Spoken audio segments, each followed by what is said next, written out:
nation, destroys our generation. I don't mind, I don't mind, I don't mind, I don't mind.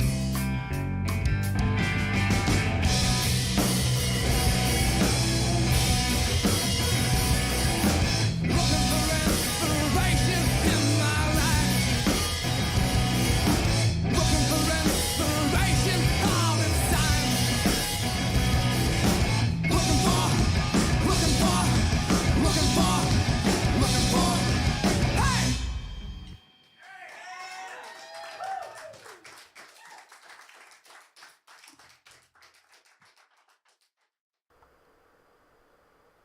And good evening, everybody. Welcome to Spline Design Studios Saturday. It's divulging in some more scratch, track, build stuff. One of the things I'm trying to get going here is the fact where the point we are in the track build is we need the elevation data as far as from the LiDAR, and I have shown off a bit of the process, I guess, for getting the LiDAR information, and I have come to the conclusion the initial method that I was using isn't the best way. So it's it's a long drawn out process, I guess, to get that tweaked out as far as to get what you need so that you can create the model, I guess, to bring into the sandbox utility so that you can get the elevation data to apply those to the X sections in the track. So that's what I've been kind of working on for the majority of the week, right up until the start of stream here. So had to get that out of the way a little bit, I guess, just to kind of but I hope everybody's weekend, I guess, is off to a good start. Very glad, I guess, to see anyone that's showing up, I guess, to learn a little bit about this whole process, I guess, as far as using the LiDAR data. That is going to be the primary focus on this, is what I've decided. The fact that this process that I'm going to show isn't 100% fine-tuned as of yet. We will necessarily put out a better video, I guess, to make it a little bit more clear as far as how this goes. This has been a lot of trial and error to try, like I said, as far as to get the information that we need to apply the appropriate elevation data, be it in the X sections, appropriately. So yeah, so I'm just trying to get this up there. So what I have right now, what I've been playing around with, let me bring this over, bring up the... So what I have right now, as it stands, is a Racer James. We're doing this fine evening, late afternoon. Glad to have you. Always a pleasure. Very much. Always look forward to. Oh wow, what the uptime blinking like that? Just checking the status of the stream a little bit. Okay, so what I've got going on here, what you're looking at, is based on LiDAR data that has been segmented out through CloudCompare. Yeah, isn't it pretty? In the process right now, that's what I've been playing around with as far as to get it uniform scaled to the ground plane. I want to show a little bit, I guess, as far as how I got to this point so far. So this program here, CloudCompare, what this here is a poly segmentation of the original LiDAR, which I think I can still bring that back. I think I deleted it out. Yeah, I did delete that out. But this is basically, so this is a mesh turned into, it turns the LiDAR mesh into a usable poly, I guess you could say, as far as to bring it into as an OBJ file format to bring into, in this case, 3D Max 2014. Any newer version of Max should be able to open the OBJs without a problem. But how I got to this point want to go just a little bit over that. I'm not going to go into too much detail with it because it's, like I said, it's still in the process of being fine-tuned. But so let me go ahead. I already got this all saved. That's what I have in Max here. That's what this that's highlighted, and I've been playing around with that. So I have been able to get that OBJ into here. I've already attempted to uniform. This will initially be the translation will be kind of wonky, so you'll need to zero all that out to get to your ground plane. This you'll have your ground plane. You'll have already created prior. You want to have that as something to go by to get your LiDAR model, I guess, scaled properly. So this ground plane, this was already created. This is all sized up based on Google Earth measurements and what have you. This is already at 0 as far as the X and Y. The Z is only up there because I've been playing around with, moving this up and down, I guess, to check it with the LiDAR. So what's critical, I guess, is to have it as much as 0 so that when you zero out your LiDAR model, you have something to line up, more accurately. So, yeah, so that's, I wanted to show you just a little bit how I got to this point. Like I said, I won't go into too much of detail, but just to give you somewhat of an idea. I know we've put several videos, short videos that may have been watched as far as bringing the LAS file format for the LiDAR, which is your higher quality cloud points, I guess you can say. Now, be it the fact that this particular, and I'll bring this in here. Let me go ahead and close all, do yes. And also what I've found that works the best too with this CloudCompare is can close it out completely, just to clear out the cache of anything that it's saved. So let me go ahead and whoops, lost my folder for that. And what's nice about this CloudCompare is it's just an application. You can run it anywhere. You can run it right from the desktop, or create a shortcut, I guess, on your desktop, or what have you. So it's kind of nice in that fashion. So yeah, let me bring this up again. Get this loaded so that it's all fresh. Now, let me go ahead and close that. Now, if you want to bring in the LAS, and this is all based on the USGS website. You can get products, as they call them over there, based on particular areas. I don't know if I'll necessarily go over that too much. The one thing I will say about that particular website is it can be a little bit, how do I want to say it, a little buggy.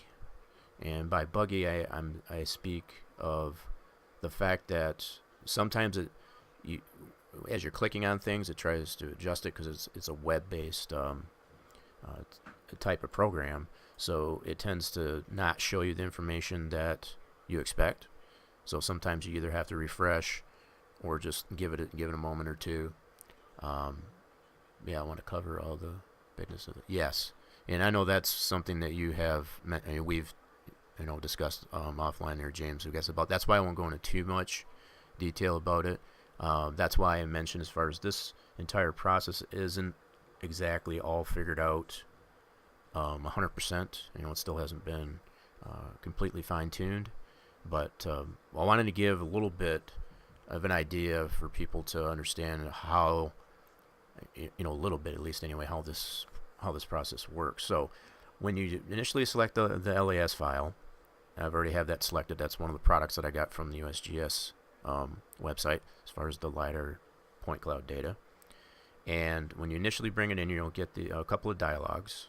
This first dialogue, I haven't found any reason myself, I've played around with this a little bit, to change any of this. So this is the first initial dialogue that you'll get bringing in the LAS file in the CloudCompare. Just click on apply to all and you'll get this dialogue. Now at this point, This will become important a little bit later, as far as what you'll end up having to do with this global shift scale is to set these to 0.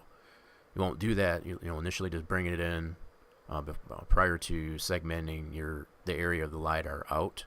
You want to leave this alone. So just do yes to all. And that'll load that in there. And this is 2 million points, almost 3 million points for this particular one. Now, depending on the area that was scanned that you get from the USGS website, you'll have, in most cases, roughly the same amount. I haven't found one point cloud LiDAR scan, I guess, from a region that's been less than 2 million. I'm not saying that there isn't any. I'm just saying that it's going to be a lot of data to start off with, and depending on if it ends up being something like I know Bristol's a pretty beefy one, and so on. But part of the reason I mention that is because if you don't have the hard drive space or even the RAM, I guess, to load these things, that's something you take in consideration as far as, doing this, as far as to get that in there. The fact that this one's only as big as it is, in the system I have, the 16 gigs of RAM and a relatively decent GPU and what have you, it's not that big of a deal. You get into more beefier, more depth scans, it becomes a little tricky. So, yeah, this is really ultimately one of the few low density scans. The fact that it's just shy as 3 million cloud points. So, anyway, moving forward, when you bring this in after selecting those two dialog boxes, you'll get this deal, and it looks kind of funky. I would show like Sears Point Infinium, which is almost, yes. Yeah, I know that was one of them. Bristol, I think, was another one too, if I remember right. Pretty dense scan. But so what you want to do from this point, you'll get it here and you'll be like, what the heck? Okay, so you want to select it in your tree over on the left side here. And two areas that you want to just in the properties of this. One of them is the color scale. It'll be set to blue, green, yellow, red. I've found it useful, I guess, to change it to intensity. And then also in your scale, your fields, which is just above it. It's the area right above it. You want to change that to intensity as well. And what that does is it gives you a lot clearer picture of what you're looking at in the cloud point data. So from here, you can kind of rotate this around. And yeah, you got to use the right click. I've come to find, which is kind of odd, but it works though. Primarily it's the left key, but to move it left and right and so on, of course you have to hold the right mouse button, and then you can just zoom in if you have the middle mouse button to zoom in. So this is the area that we want to segment out. This is the track right here, and this is why you want to choose the intensity, because it'll give you like these darker areas. That would be the asphalt. It'll be it on pit road. It's got the infield road course and all that jazz. Now, what I've got into max, as it'll be what I segmented out, just to kind of go over this a little bit. Let me get this lined up a little better. Zoom in on this. The way I've gone and done this is you use, there's a little snipping tool up here, there's a little scissors.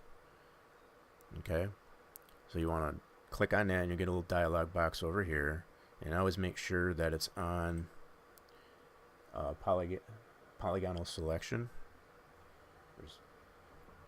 Yeah, I had to read that again. Yeah, so polygonal selection is the first one in that drop down, and then what you do from here is just within your what you've got in here, and you'll see it's selected on here, and this is right on the edge of the scan. And sometimes you'll have to deal with, in this particular case, we didn't have necessity to have more than one. This is just one scan, one area scan. It just happened to be really close to the edge of the scan, and the fact that it's even got the dirt oval over in here too. So, but what we need is this area, obviously, for what we're working on. So, having that on there, what you'll do is you'll just click into this with the left click, and you'll get these green lines. And the more you click on it, the more precise you can get with these points. So you can click on this as many times as you want. There's really no limit to it. Now, and I should probably revert that. I should probably refrain that, because the more you click on this, every time you click on this is creating a poly. So that's something you can take into consideration, bringing it in, you know, as far as creating your export as an OBJ and into your max, because the more polys you have into this, and it's already going to have a ton of points, you know, polys in the cloud point already. You want to take that into consideration.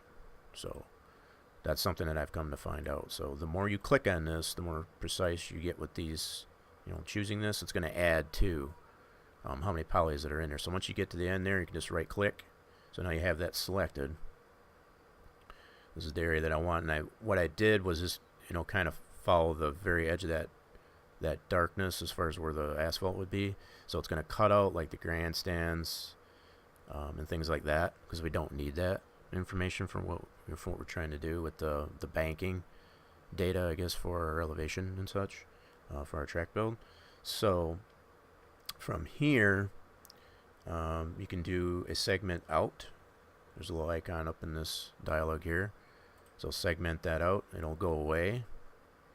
But then you want to confirm, you know, if that looks good. If this isn't good, you can always exit out and you can start over.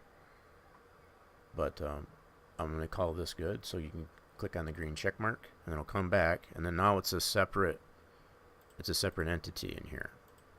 So I can turn that on and off. So now what you want to do after you've got that segment and everything's okie dokie, it's satisfactory. What the parts that you don't want, you want to delete. So I just right click on that and delete it. So now you're only left with what you segmented out. And then the other thing you can do, I guess, to get the view axis, as far as to get this to pivot, you can just double click. And I've turned off let me turn that back on just to show. Yeah. Always visible. Yeah. So if I click on this, see, it'll move the pivot, and then just double click on it, and then it gives you a little bit more preciseness in being able to move this around. I've been turning that off because it's like takes up a lot of the visual, I guess, of that. But you can turn that off over on the left side here. I'll just put never visible, and you can always bring it back if you so choose, just to make sure. But yeah, so you have this at this point. From this point, what you want to do is the global scale, you want to adjust that. So with it selected, you go to your edit and come down to edit global shift and scale.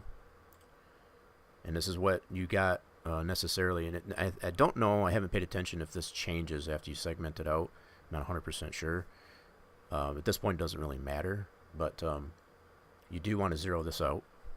So you can just highlight it, zero it out.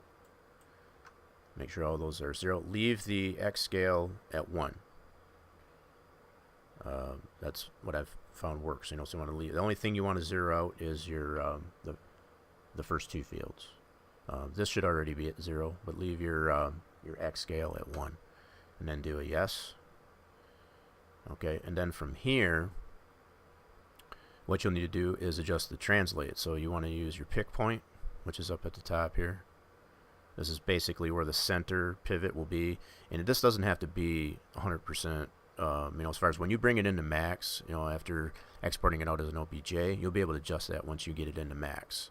So that's just a fair mention. Get it close, I guess, to where the center of this is what I've found works pretty well. Okay, so I do the pick point, and then I just click into it where I want it to go. And then this, you want to say yes. You want to say yes to that dialog, and then what it brings up is this little, all these translates. What I've found works for me, there's no way to copy this stuff, you know, as far as to, you know, be able to copy this to the clipboard. So what I've found works for me so far, and like I said, this isn't probably 100%, you know, the best way, But I snip that and I hold on to that, and then after I have that information, just discard. Now you have that point roughly in the center of this deal.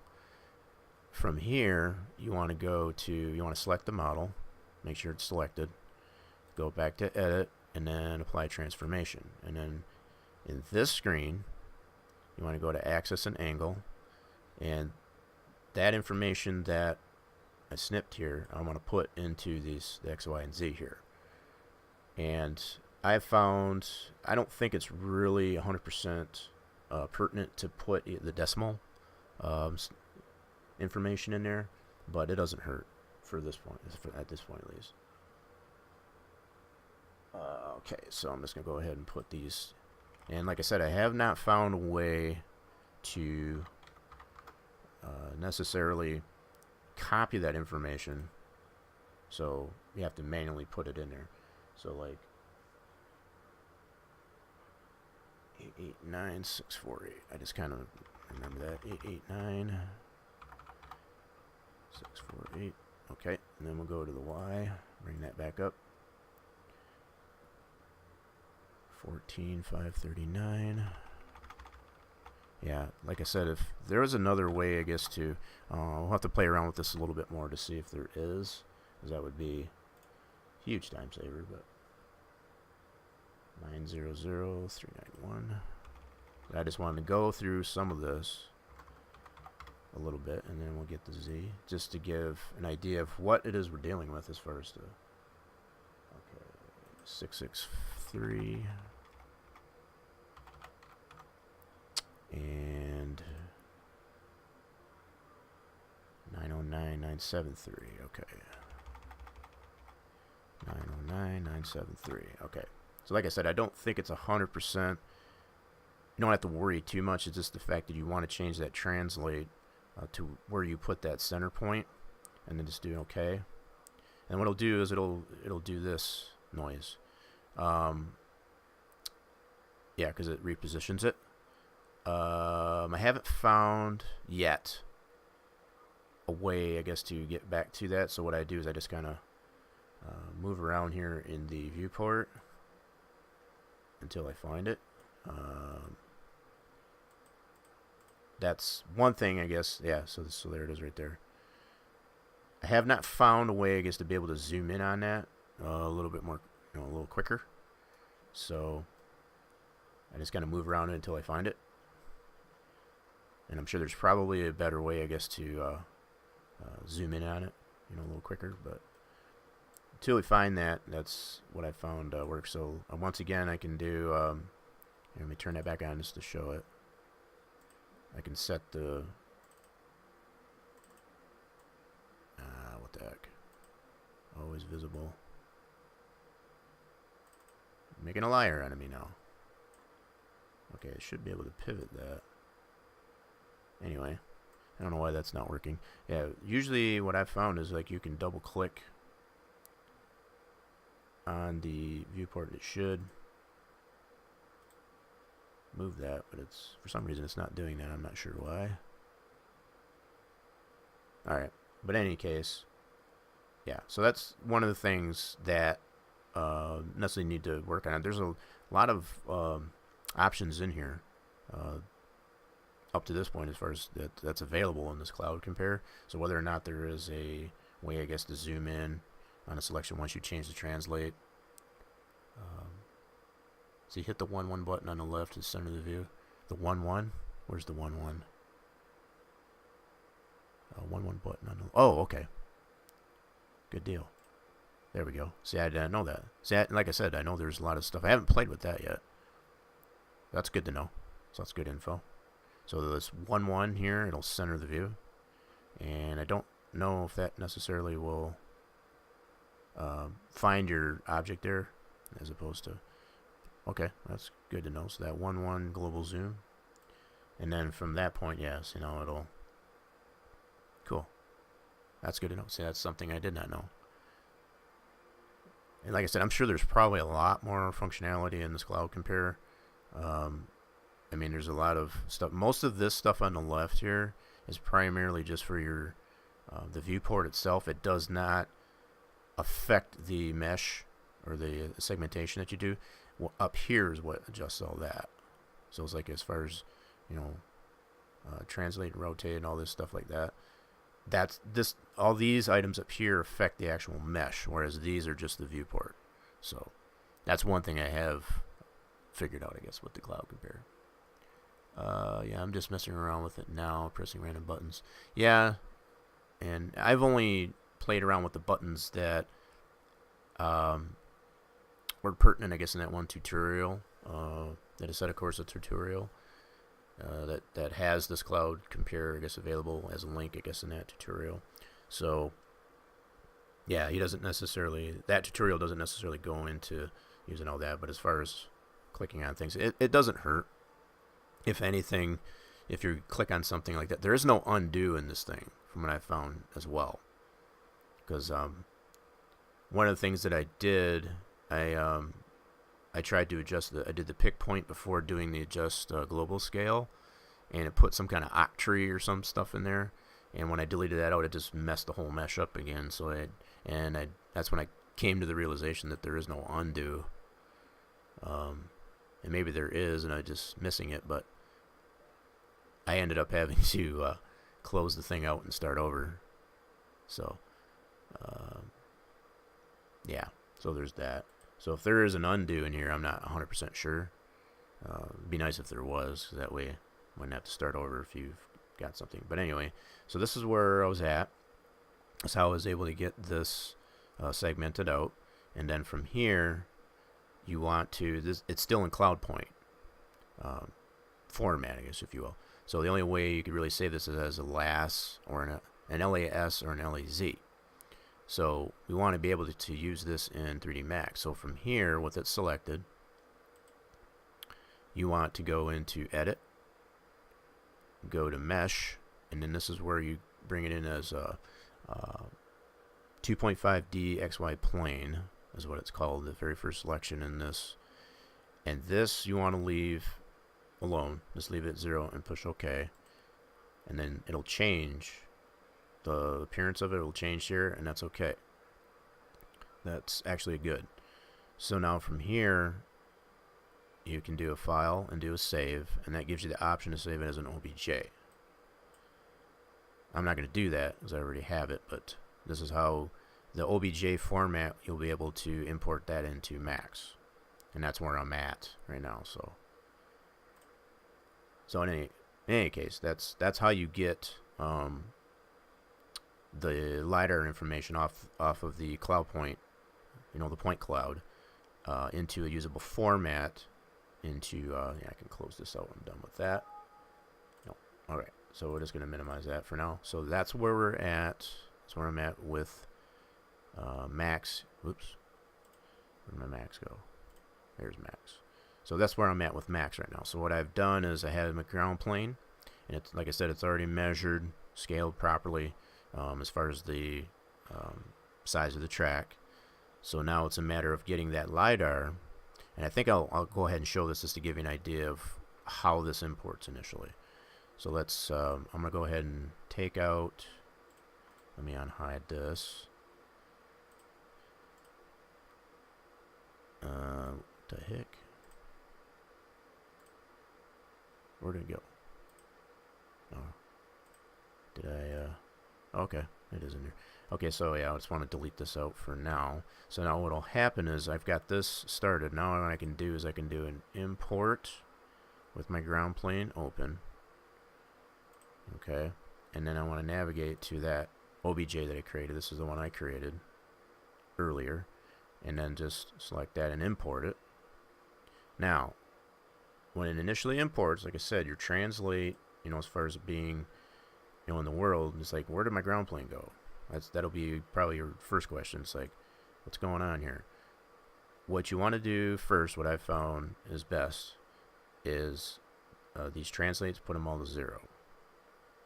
Okay, so go to 0, 0 all these out, and then to get back to where your ground plane, that should be where your ground plane is at now, and again it'll be overscaled, but do Z. Now you see your ground plane. Now you can see just how much bigger this object is, I guess the LiDAR information is in comparison. on top of the rotation is off. You want to keep your ground plane. Well, what you want to adjust is the actual LiDAR information. So to get this rotate, I guess it's usually only a 90 degree. So I put it on the rotate, select and rotate, go into the X, and just put that on a -90. Just hit enter, and then that should put it the same orientation as your ground plane. Actually, I think I put that upside down. Now that I look at it. Nope, that should be correct. And the way you can tell, one thing, number one is your ground plane, that's already set. It's at 0, it's facing up and all that stuff. One way you can tell in the LiDAR mesh is you'll see all these points, these little spikes here, as to whether or not it's in the proper orientation. So like these spikes here are different height data, I guess, off the LiDAR. So far we've got this in the proper orientation. Now you can kind of see how I segment this out. This is the front stretch, there's the back stretch. So now I gotta get that lined up to the ground plane as far as with the sat image. So one of the things I do need to do with the LiDAR, we're not adjusting the ground plane. Leave the ground plane where it's at. I'm going to turn this so that it roughly, and then I'm going to have to uniform scale this. This is the biggest pain that I've come to find with trying to line this up there. Okay, I'm going to push the Z. Z key will always get you lined back up, I guess, in here. Okay, I want to make sure I'm top down. Okay. Now, let's get this rotated. And you can kind of get a rough idea, like I said, because this is the front stretch. That'll line up with there. This is the back stretch. This would be turns 3 and 4. You can see the tunnel here, too. This little depression right here. A lot of information in the LiDAR data. That's what's so. Alright. So from this point, and like I said, you want to make sure, the approach that I've taken to it anyway is to be top down. And I can actually change this to orthographic. That'll probably be the easiest. And I'll turn the grid off with the G key. Okay. So with the G key I can turn that off. Now from here you want to go to uniform scale. And you want to be, you always want to get this lower, to start off with. You want to use, when you use the uniform scale, use this innermost, because that'll scale it from both directions. Okay. So what we're trying to get lined up here, and the fact that it does have, those spikes in there as far as to you got the garages. One of the defining things for this particular mesh is the score tower. So the spike here for the score tower, that's a good indicator, because your score tower is like, let's see if I can zoom in on this. It's right here. So you can line this spike up with that score tower right there. But this particular point cloud, this LiDAR data has the garage in here too. And I can show you that. If I lift this up, you see that garage right there. So that's another indicator as far as how to get this lined up. So you wouldn't necessarily, I guess by saying that, you wouldn't necessarily try to line up the edge of your LiDAR, I guess, with your the edge of your plane. You want to pay attention, I guess, to the height data, I guess, that exists on the buildings, be it objects. Like I said, the two, besides the tunnel as well. So between the tunnel, this garage, and that score tower, those are 3 points that you can use on this LiDAR, I guess, to get it lined up with your sat image. Okay, so once again, you want to use, even from this view in orthographic, you want to use this innermost selection on the uniform scale to get this down. Okay, and then what you can do from there is just go back and check your LiDAR, I guess, with your sat image to see if this garage right here doesn't quite lined up. So, alright, let's see where let me check the score tower. See, another thing I can check is the tunnel. So like the tunnel, whoops. Yeah, so the tunnel, you can see that depression right there. I can kind of move this around to see. Like I said, the only object you want to adjust is, at this point, is just your LiDAR mesh, not your ground plane. You want to keep that at, as much at 0 as possible. Don't have to worry too much about the Z on it, just at least your X and Y and so on, because you want that as close to, in the world, I guess, to 0 as possible. So yeah, so we can line up, check some things. So we got this one almost lined up here. As far as the garage, that's still tad off. So let's play around with the uniform. This is the part that gets a little tedious, as far as to get that uniform scaled. And it does take a little bit of playing around with, I guess, to get it done right. Alright, so we're going to move this way a little bit. Yeah, see, this is way off here. I'm not sure why. That's what I'm checking on there. It's lined up pretty good that way between that and the tunnel. Let me check on the score tower here. Yeah, we're way off on that. Holy smokes. Okay. So we got to bring... See, I got a little bit of the grandstands on this front stretch here, so I'll probably have to uniform scale this down a little bit more. That's way too small. Okay. I don't know if my segmenting might have been off as far as in CloudCompare. That's very possible. But this is something that you would necessarily have to deal with as far as... I think I might have segmented that out wrong, now that I think of it. Maybe. It's possible. Because as I look at this, it's looking like the tunnel's pretty close. This garage is pretty close, but... Oh, the score tower is a little bit closer. So you can see this little spike here. It's not quite over the... See, if I go down to top down, it might make more sense. See, this is not... This is where the score tower is. Here's that spike data. Okay, so that's what I'm trying to get lined up here. So even from this top-down view, with that LiDAR model selected, you can just use the translate, you know, as far as the up and down on this. So I can do it from this way too, to kind of get an idea of where everything is at. So you can see the depression for the tunnel. Here's the garage. You can see that outline here. See, that's not quite lined up there, as well as the... So it gives me an idea of which way I got to go with this. So let me... Here, let me try and adjust it this way. I'm going to try and work with the garage a little bit. Yep, it's still a little too long, so let's uniform scale that. Okay. The fact that it's getting really short here, that worries me, especially on the turns. So I'm wondering if I segmented that out wrong from CloudCompare. That's what I'm wondering. Okay, so... Alright, so... Let's see. That looks pretty good there. I'm going to bring this back up. And like I said, from this top-down view, you can just use the Z translate, I guess, on the bottom here. Just click it up. So you can see how that's a little bit off here. The garage lines up pretty good. Let me see how the score tower lines up. Bring this down a little. Zoom in on that. That's actually not too bad. So here's the point here for the score tower. The score tower's right here. So we're just a little bit to the left of it. Okay. Let's play with the uniform scale here.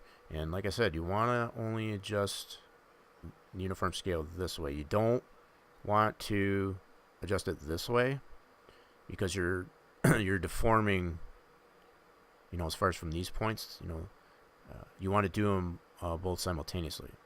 Because if you do it this way, you're deforming the actual shape, you know, in the real world as far as like, yeah, you're forcing it to fit, and that's what you don't want to do. So I want to make sure I go back. Yeah, you always want to make sure you're in either this top-down view or anywhere else in your orthographic. You get that innermost selection on your uniform scale. that's pretty critical, because you don't want to force the LiDAR model to fit your satellite image, you know, in that fashion, because otherwise you're going to get bad results. That's not a one-to-one representation of. I'm thinking what I probably did, and I'm watching this point here now, I guess to line up with the score tower, is I might have segmented improperly from CloudCompare. So you'll go back and forth between your uniform scale, just moving the translate like I am here. I'm getting pretty close here. Alright, let's play around with that uniform scale a little bit. And, you know, like I said, this can get to be a little bit tedious, you know, to get. One thing that you can probably keep in mind, more than likely than not, is some of your sat image is going to be a slightly distorted, but it should give you a rough idea as far as being able to line up the height data in the model. It shouldn't be that far off. Now, like the score tower with this spike here doesn't give me the whole score tower as far as like being a square going up there. It's more of a point, like a spear, whereas the garage and this depression for that is a little bit better to go by. But this gives you at least a third point anyway. So let's see how we are if we go up on the Z for this now. Let's see how we're doing. That's actually not too bad. We're pretty close. That depression here for the tunnel. And we're just a little bit off slightly on this garage. So between that tunnel. Okay, so let me adjust uniform scale just a little bit more this way. Okay, and we'll check that. Oh my goodness, we're getting close. Yeah, see, so we're almost right on top of the score tower. We're getting there. And the garage is almost pretty good. I like where the tunnel's at. Okay, so let's see if we could adjust it this way just a little bit. See, I could do it this way or just down on the bottom here with the arrows is the same. I find it a little bit more comfortable, I guess, to move it this way. If you're only having to move it just, you know, just a smidget, yeah, I want to use these on the bottom for sure. Okay. Alright, let's see where we're at now. I like that. Oh, that looking really good. So this garage is lining up really good. Let's see where our score tower's at. Score tower might be off a little bit, but like I said, with this point here, it doesn't really give you the base of that. That's a rough. So really, you're only using this as a third. The two, like I said, the two main points you could look at is this garage and that depression for the tunnel going into the back stretch there. And those are looking pretty good so far. I like that. So let's go back to top down. Okay, we'll push the Z to get zoom bang back in that. And now from this view, I can just adjust it up and down. Hey, I really like how that looks. That's good. See how this is right here? You got that depression right over the top of the tunnel. That's beautiful. See, and it looks a lot better here. See, I might have cut in a little too far as far as my segmentation. That should be pretty close, though. You know, the fact that I can see the majority of the grandstands because I cut all that out in the segmentation in CloudCompare. Okay. So, yeah, you can just click it up and down here to check. See that garage? You can see all that is showing there right over top of that area on the SAT image. And then the point for... That's a little bit off, but I think that'll do, to be honest, because that garage lines up and that depression for the tunnel is almost perfect. So, yeah, I think we're good on that. So that's how you get to this point. Now from here, once you've got it, I really like how that turned out. That's cool. Yeah, so from here, once you've got that all set up here, what I usually do is save this as a scene, so you have something to go by. So if something doesn't go right, I guess as far as bringing the LiDAR model into the sandbox, you know, as far as creating your pass, your 3DS, and then your pass, and so on, you have something to refer to. So from here, I just want to check. I don't think I got anything else in the scene. No. So what I'm going to do is save this as a scene. Yeah, see, when you want to deselect it, you can see all that data that's in here. There's the garage, the depression for the, here's the score tower. It's pretty good data. I mean, I forgot, I should probably show this off a little bit. So if you go like, look at it from this perspective, you really get to see all that height data, to include some of the elevations that even included on the infield road course. You know, a lot of that information could be used, potentially used. That tunnel lines up beautiful. Marvelous. Okay, so yeah, the fact that I segmented out all the grandstands and all that stuff, we don't need that. So really can see the turn one hump. Yeah, as far as going into the infield here, you can really see that elevation coming into that. Is that the turn one? Yeah. Yep, it is, because there's the score tower. So yeah, that's that turn one. That it's got that elevation here in the turn one here. Yeah. Really good. Even the fact that it's, and I say only, but it's the fact that it's just shy of 3 million points. This is pretty nifty as far as what you can go by here. So yeah, what I want to do is save a scene of this. So let's do save as. I'll navigate to my folder that I have set up for that. Go into here, and I think I'm gonna make. Yeah, I've got one set up here. I think I'm gonna make a brand new one. This is one that I created. I didn't like how that one turned out, to be honest. I cut out more of the infield and all that, but I think I'm gonna try to maintain as much of this as possible, keeping in mind, this is a fair mention. Now that I come to this point, to make your model, as far as your 3DO into sandbox, it doesn't matter how many polys are in it, because you're not bringing it into the sim itself. Okay, that's something else that I've had to keep reminding myself. You don't need to poly segment out. Bring the reduce the poly so much or whatever to create your 3DO. It doesn't matter as long as you can get it in the sandbox. That's what matters, because that's the only place you're going to need to use this information is in sandbox. You're not bringing it into the sim itself. So let me create this as a reduced new. Yeah, so that way I can keep my original one. I always like to keep those Alright, so now I have this as a scene. Now what I'm going to do is I'm going to take out my ground plane. I don't need that for exporting out as a 3DS.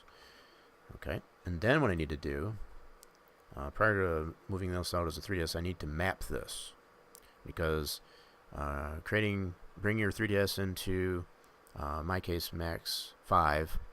You can use up to max 7. I think it does work very nicely. You need to have your mirror models. It has to be mapped. Otherwise, it'll just put a default. And what I've found has worked pretty well is the old trick, I guess, as far as preliminary texture, I guess, to check your model. How the different areas morph from whatever is use the checker pattern. So what I have here, I'm going to bring up my material editor, and let's just go ahead into this, and I'm going to set this up to standard. Okay, go into my diffuse and bitmap, and I'm going to navigate to, I have a texture already set up. Go to my folder that I got set up here, Charlotte 18, and then here's my checker pattern. And then let's go ahead and apply that. And it'll initially look funky on it, good, but you'll have to map it. Okay, so there it is, loosely mapped on there. So now from here I can apply a unwrap modifier. So I'll go into my modifiers, unwrap. Alright, and then I'm going to open up that editor. And it's going to look funky in here too. I'll bring the texture in like so. And as per usual, I always make it a point to set your image size against the same as your actual image. So in this case, I have this set up as, I think it was a 2048. Yeah, 2048 by 2048. Doing this live for me caused my PC to struggle. Oh. For you? Oh, really? That's interesting. Stay tuned. If the stream buffers. Oh, are you talking about? Oh, I gotcha. Alright, we'll have to... Yeah, it's probably a good point there. I have not tried to stream this. I guess as far as doing that, so we'll see. Yeah, if it does necessarily burp a little bit. It hasn't burped yet, which is good. Up to this point. So yeah, I'm bringing in my texture. So I want to set preferences on this one here. I'm going to set the texture size to 2048, which is the actual image size. So I want to set that up properly. Alright, and then doing OK. Then I'm going to just stretch this out here. Alright. So now from here, with that selected, I can do it one of two ways. I can do it from here or do it from here. And then from here, I can just select the polys. Now, something else to keep in mind, it has all that height data in there to include the spikes and what have you. Okay? That's everything. So I've last I checked on this one that I brought in prior to the start of the stream, it had like 51,000 polys in it at this stage, as far as what's in the viewport. So yeah, like James was saying here, if the stream necessarily does bork out or whatever, like, you don't know why, because that's a lot for it to render. So from here, I go into mapping, and then what I found works is just do a normal map. Okay, so I'm just going to leave that, and there you go. So now it's normal mapped. It's all flattened up. It'll fit within the params of that. You don't really need to, as long as it's within this param of the texture. That's really about all you need. Okay, so now that it's textured there, you got a checkered pattern on here. Now, you can play around with the size of your checkers if you so choose. The main takeaway, I guess, from this step is that you need the model mapped. Okay, it needs to have a texture mapped to it in order to create the pass file and hence your 3DO to bring into sandbox. So with this mapped, I'll just deselect on this. You can see the checkered pattern on it now, and I've got a relatively pretty big checkered pattern on there, which is fine. Like I said, it's the key thing is that you want a texture on it. Yes, that's another thing too. If you wanted to, like, I can show that really quick. Actually, it's not too bad. If you wanted to, I'm just going to do a different sphere. If you really wanted to, you can map the SAT image to it, like James had mentioned. Let me show that here really quick. And relatively the same process. The fact that I've already got it mapped, all you have to do is bring it in like so. I got my SAT image that I use for my ground plane, for example. Alright, I want to show and apply. Whoops, I don't have it selected. Yep, so have your deal selected. And make sure on that, and then just apply. And then from here, you can map it. Yeah, you can see it's going to be off, but that's because I got a lot of the blank space. But yeah, it's the same process. And then what you would have to do in there is a little more fine tuning with that. So I'm going to bring in that. Actually, I need to update map.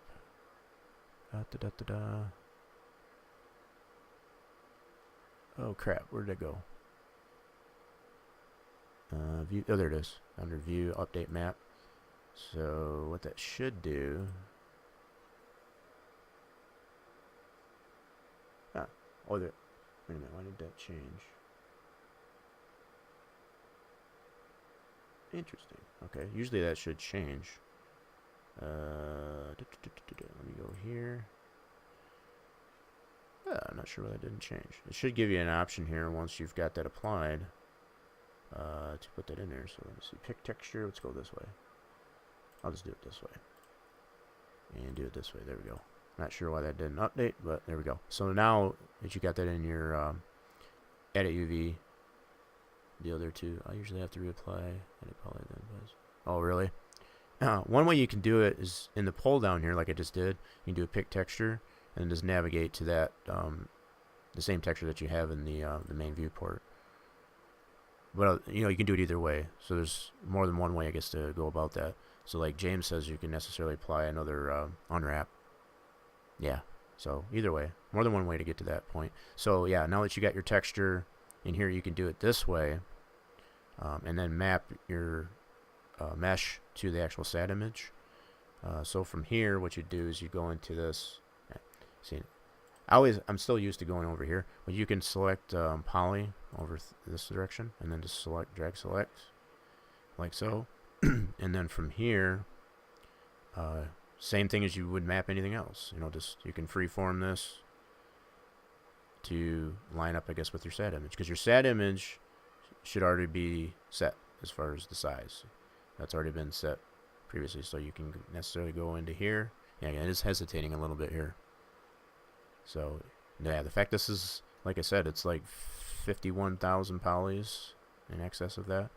So yeah, so the fact that you've got the shape of your, yeah, so you can kind of get an idea of how this works. And it's almost much the same way as uniform scaling the model to your ground plane. It's roughly the same idea, but you kind of get the idea. So like, if I do that here, I think you can do the, yeah, let me just deselect that there. So that should be pretty close, but I'm sure it's not 100% correct. Yeah, so see, you can get the idea as far as you can map your SAT image to that. And same idea. You would line up your, because you should be able to see this in orthographic view here. You should be able to see that mapping of like the garage area to that height. So you get kind of the idea there. So if you want to take that approach, you could do that too. That takes a little bit more. You could probably get a little bit more precise too, to be honest, as far as bringing that into. Like I said, the main takeaway from creating a model, a 3DO to bring into Sandbox, the Sandbox utility, you need to have a texture on it. That's the main thing. Yeah, it chugged there a little bit. It wasn't too bad. But yeah, that's so that you can do it that way too. I think I'm just going to stick with my checker pattern. But yeah, you can necessarily, like I said, you can, much the same way you do with that, you can line up, so you can see the depression that exists here. You can line that up, you know, same way as you would the model, I guess, to your ground plane in your orthographic or perspective view. Same process. Okay, but for my purposes, I think what I will do is stick with the checker pattern, just to keep it simple. Let's open up my UV editor. Already still got all those selected, and I might have to pick it again. Nope, it's still in there, so let's go like that. And then what happens when you do that, obviously, because the two textures are different sizes, and this one's a 2048, the other one's a 4096, your mapping, you know, as far as your wire is going to adjust accordingly. So almost don't really need that SAT image mapped, but it's cool. Yeah, it is cool to see it. And you know, like I said, you could get a much better representation of, you know, that, you know, if you were to bring it into Sandbox, you really get an idea. I think the checkered pattern really, and I've done a lot of goofing around, you know, to playing around to see what works best.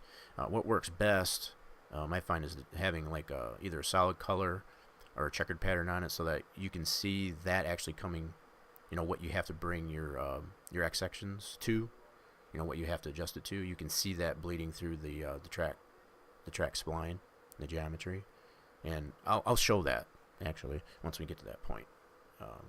once we get the model actually created and all that, you'll be able to see what I mean there. So yeah, let's go ahead and get this.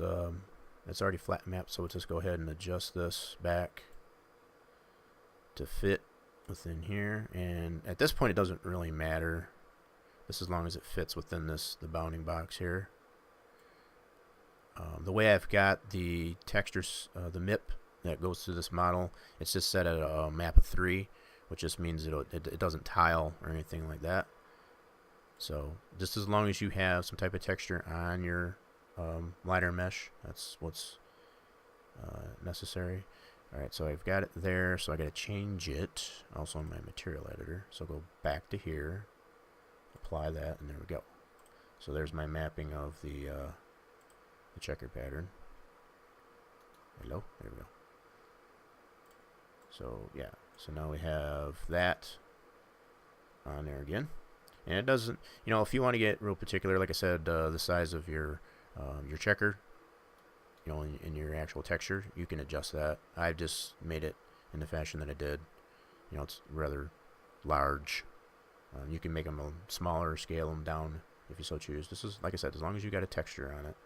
So from here, I'm going to go ahead and collapse this. I got this mapped. That's satisfactory for me. I'm going to go ahead and collapse this down. Okay. And really all that does is just gets rid of the modifier for the map and so on. And then also what I do is adjust the name of the mesh just to kind of chunk out some of this. I'm just going to do, I forgot what I named the other one. I think I just named it Charlotte LiDAR. Yeah, let me do that. So I'm going to just spank that out.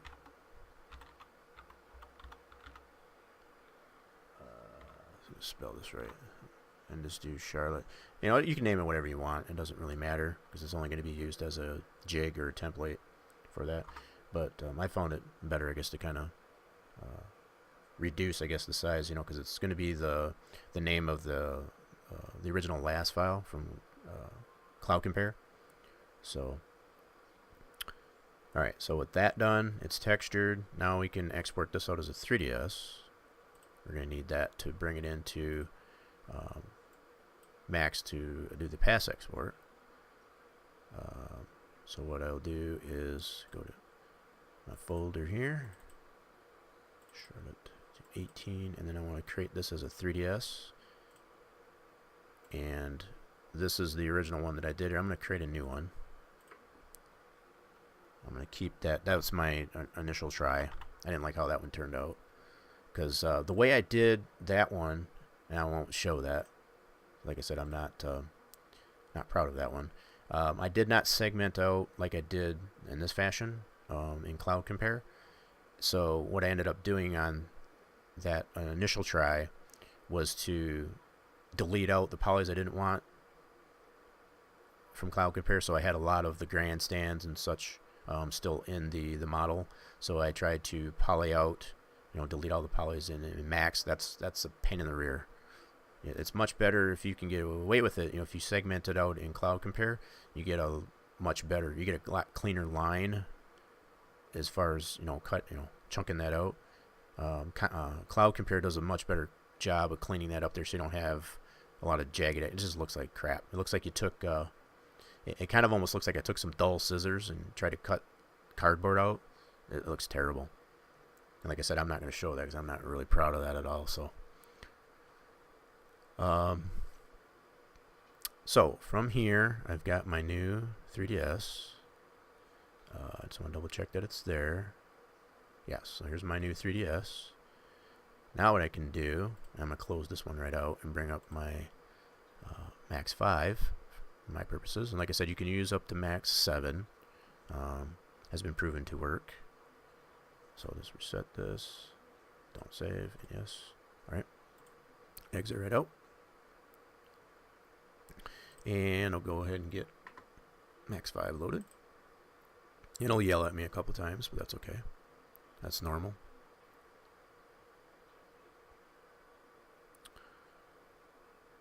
Yeah, so part of the reason, like I said, we find it necessary to do, kind of show this process of this is what we need to move forward as far as the track build. So yeah, I get these two deals here yell at me, which is normal. So max 5 will come up here. Yeah, so like I was saying, the reason we need this to move forward with the track build is to get the elevation data in there.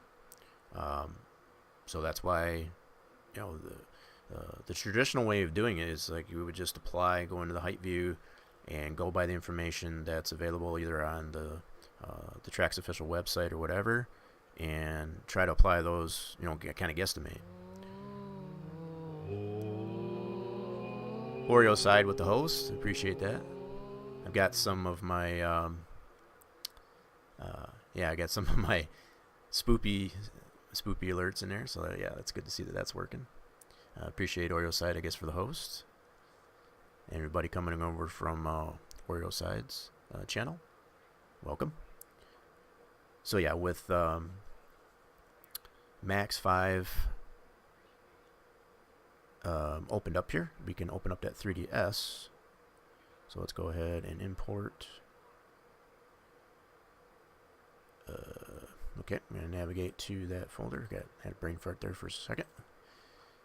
And yeah, go to Charlotte 18, and we want the new one, which is this one. So I want to completely replace, and I don't want to convert units. I've already got this, both versions of Max to include this one are set up in meters, which is used for, that's the primary unit of measure for NASCAR Racing 2003. So yeah, the model comes in like so. And again, you can still see all that height data. So I'll bring up the material editor. I'll have to apply our texture. This is important. You must have your texture applied prior to pass export, or otherwise you'll get a default texture applied. So this is critical to have your texture that you're going to use for your that's in your MIP. That will essentially be your MIP file. Either in the game itself or just trying to get it in the sandbox, you want to have that all applied prior to pass export. So I'm going to navigate to that texture, the same texture that we had applied in Max 14. Go ahead and apply it. It should show. So all that mapping is good. I'm just going to double check the name of the mesh, which is all fine and dandy as well. The other thing, and this is not critical, it's not critical as far as what we're using this for. Usually what you'd want to do at this point, if it was an object that you're going to maintain, I guess, in the track, as far as your finalized DAT, if it was going to be a static object or what have you, you would want to adjust your translates. And what I mean by that, as far as like you'd want to go into your translates and make sure those are all 0, so that when you bring it into Sandbox, you I don't want to say that. You want to make sure that it's at 0 so that you can set it, to whatever translate you need it to be in the track itself. The one thing that I will say, I guess, about applying a translate to this model is, and it has to do with the ground plane, and the fact that I already know by heart as far as where the lowest point is, and that's in the turn 3-4 side. That's your lowest point in there as far as matching it up to the ground plane, which is completely flat and at 0 as far as the X and Y and what have you. What you can do at this point, and it doesn't matter, it doesn't 100% matter because this is already roughly at 0. It's not 100% at 0. You could leave it there and it's fine. When you bring it into Sandbox, the only thing you would have to do is just set it, all the XYZ translates to 0, and then it'll put it exactly where you had it in it, as far as prior to pass export. So you can, and I've kind of played around with that a little bit as far as to take the lowest point, which I know was over in this region. So I may just go ahead and do that, just to kind of show what I'm talking about, so I don't feel like I'm. So I'm going to go into the hierarchy here for effect pivot only, and what I'm going to do is do a vert snap. Turn on my vert snaps. Actually, I can't do it in here. So yeah, this is one thing that I found with Max 5. It doesn't work. I don't have that set up the same way as I do 14 now that I think of it. So I'm not going to worry about it too much at this point. But the fact that you do have the ability to move that translate, and like I said, it may behoove you, I guess, to move that translate to the lowest point that exists on that, because from that point, all you would have to do from that point is move all your other X sections up to positive. So you would have to move based on your LiDAR model. The lowest point, you wouldn't have to go negative from that point, because that would already be next to lined up. So everything else that was lower than that, you would have to raise that up positively. So if that makes sense. And I should probably go back and actually show that. As far as me being able to adjust that pivot much the same way, I haven't been able to get that to work in Max 5. But let me go ahead. I'll close this out really quick. Yeah, I don't want to waste anybody's time, I guess, as far as me trying to figure out how to do that. All right, let me refresh this. Let me open up my Max 14 again. I want to show what I'm, as far as moving that translate to the lowest point of the model. Let's give this a second to load. It'll only take a minute. Okay. So it should bring up, yeah. So let me go ahead and open that scene that I saved. That's where it'll come in handy at this point. So we'll go to Mesh, Charlotte 18, and I want this reduce new. Yes. Alright, so here we go. Hey, interesting. How did it move the mapping off of that? I thought I saved that. Okay, let me try that again. We'll bring up the material editor. I thought I saved that with that on there. Well, let's make sure that it's good. I'm going to have to save this scene again. Let's see what we got. I think I saved it prior to doing the... okay. So let's go into the diffuse. I'm going to save this again, I guess, with it mapped. Bitmap. Navigate to... Yeah, I apologize, I guess, for go through back this again, but I thought that saved that. I thought I did. Maybe I didn't. I can't remember. Okay, so is that mapping still? Oh, crap. Alright, so I must not have saved it with the... okay, let's go ahead through that again then. Let's do it again. So we're going to map this to that. I could have sworn I did that. Interesting. Anyway. I know I did with the 3DS. When I exported 3DS, that was already mapped, so I did not save the scene. So I'm going to save a scene, I guess, with that mapped properly. So, yeah, I'm going to do unwrap modifier. We'll go through this again. Getting practice on it. Alright, so with that selected, open up the UV editor. Yeah, so we'll go through this one more time. Yeah. Yeah, now that I do recall, I only exported out the 3DS. Yeah, so the fact that I didn't save the scene, I guess, with it mapped. Yeah, so I'm gonna adjust texture size here, 2048. Like I said, we'll get some practice on this. Kind of a quick refresher course on that, so we can do okay.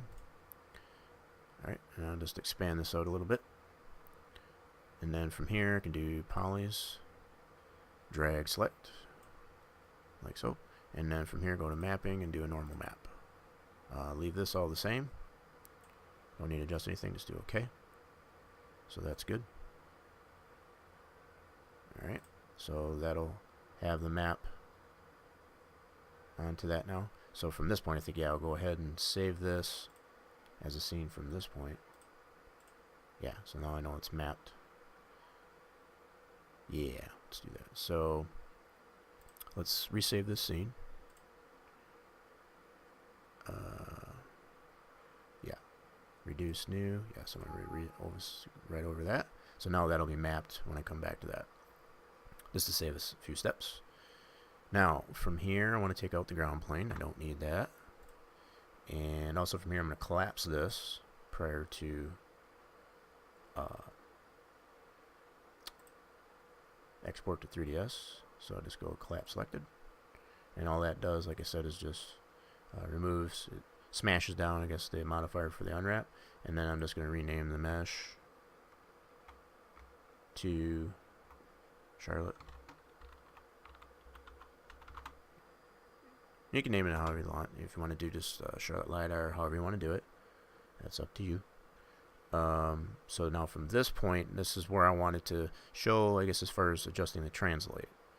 So if you looked around this, I should have showed that, I guess, with the ground plane, to be honest, but the lowest point that exists on this LiDAR is in the 3-4 end. So I already know that for a fact. You can here, let me see if I can merge that back in just for giggles. I know I could probably go back, but let me go ahead and import. I want to merge. I'll navigate to, I know I'm probably taking the long way around this, but just going with what I know so I don't waste too much time.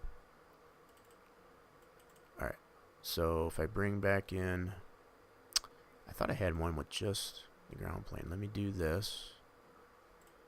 This one has a ground plane in it, so I can bring in just the ground plane. Yeah, so yeah, this is prior to me smashing this down. Still got the unwrap modifier in there for that. That's fine. So what I wanted to show by bringing the ground plane in, this is still the same ground plane as we had. It's already sized up, scaled. So what you can see is this is low on this side. If you move this up and down, you really get a sense of where the low side is in the LiDAR, which happens to be this end. So what you could essentially do, and it makes sense, considering as far as how many X sections you would have to adjust bringing the model into sandbox, is you want to take the lowest point, because it wouldn't make as much sense. I mean, you could do that, but the fact that it's just this area that's low, it just kind of makes more sense to set the pivot, as far as the translate the pivot point to that low point. That way you won't have to adjust as much. This will be kind of like your ground zero, if you will, and then everything else will get adjusted from there, from that point, positively as opposed to negatively. So this is why I wanted to show that, as far as like that being the low point here. Okay, so I'll go ahead and just delete that out. So from that point, I can adjust the pivot only, and this is where I can snap it over to there. Now you could here, let me unselect this. You could necessarily go into the verts for this, for example, and there's a lot of verts in here, and kind of pick one, and then just, what I've found that works pretty good, as long as I get it roughly over into this area, it doesn't have to be 100% precise. I just know this area of the LiDAR is low. That's the lowest. And not necessarily taking into consideration, I guess, the tunnel, because that's probably even lower.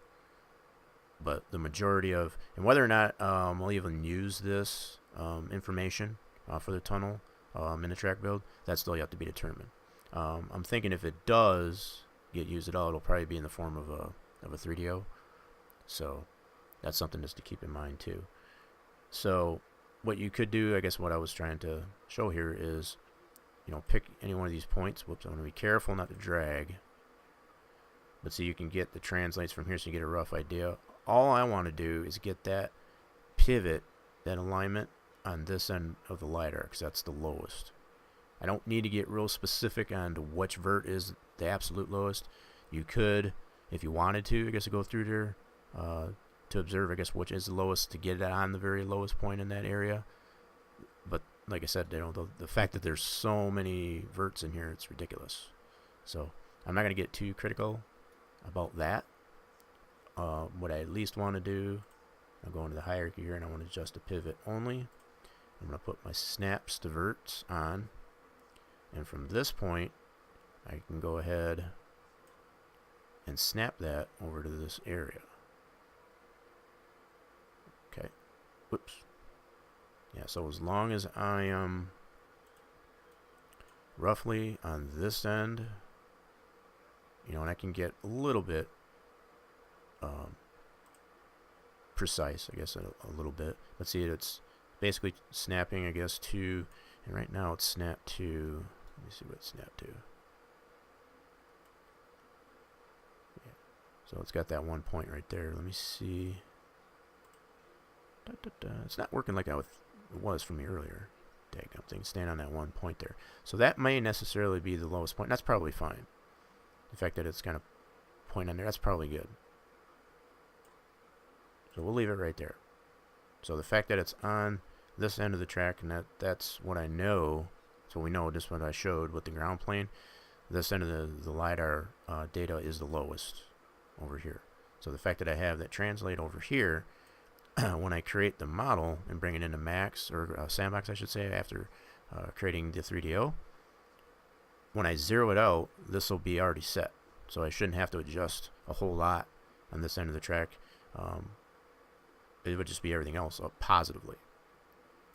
So hopefully that'll make more sense, I guess, as I move this along.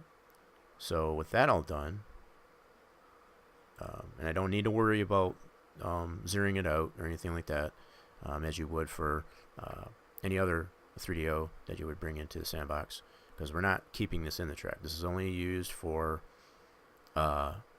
purposes of getting the elevation. That is all. Okay, so from this point, I can export this out as 3ds. Alright, so I'll just go to that folder one more time. And I want to change this to 3ds. And I want to do new. Yes, I want to go over that.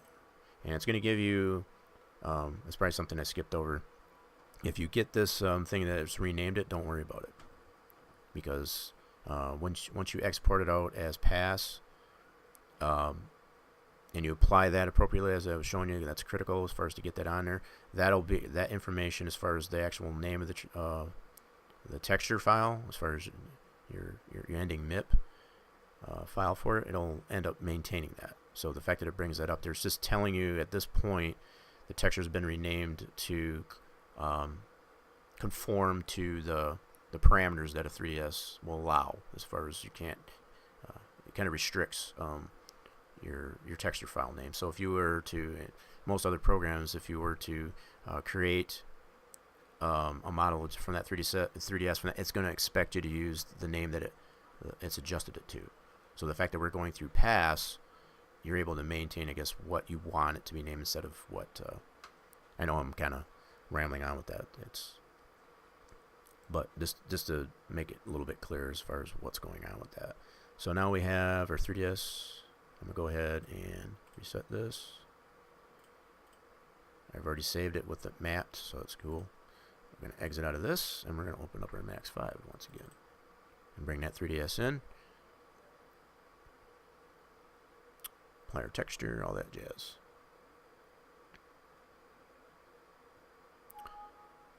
Alright, so yep, it's going to bark at me a couple times, which is normal.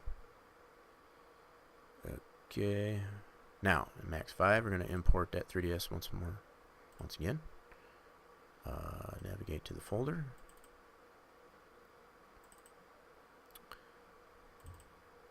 Alright, so we want the new, yes, and completely merge. Do not want to convert because we already got it set up. Alright, so here we are. We have, you can see that translate is right where I put it, over on that end of the track. Perfect. And like I said, I'm pretty sure that this tunnel is probably way lower, I guess, than this area, but the fact that, you could take that consideration. In actuality, if you were considering to use that information to apply that depression in the form of geometry, I wouldn't necessarily suggest that, because it would require to have to chop that up, split that out and segment that track up quite a bit to get that to do that. For what I'm thinking, what'll probably work better is just to create a 3D model for that area. That's what I'm thinking. And whether or not that'll happen, as far as getting to that point, that's more of the finer details. to be honest. As far as I'm concerned, it's not really important that that needs to be there, but the fact that we do have the information to potentially use that for something, that's at least all we need to know at this point. So let's double check. Mesh name, yes. So we want to bring up our material editor. All right, and like I said, this is critical that you get it named or you get your texture applied prior to pass export. Otherwise, it's either going to apply that default. It's going to pick a texture name for you, as far as a default texture, or it's going to force you to have to use the name that it told you, what that little warning as far as 3ds export when I was in Max 14. Either way, you don't necessarily want to do that. You want to keep these as custom as possible. The world is your oyster when it comes to that. So let's try to maintain as much of your customization as possible.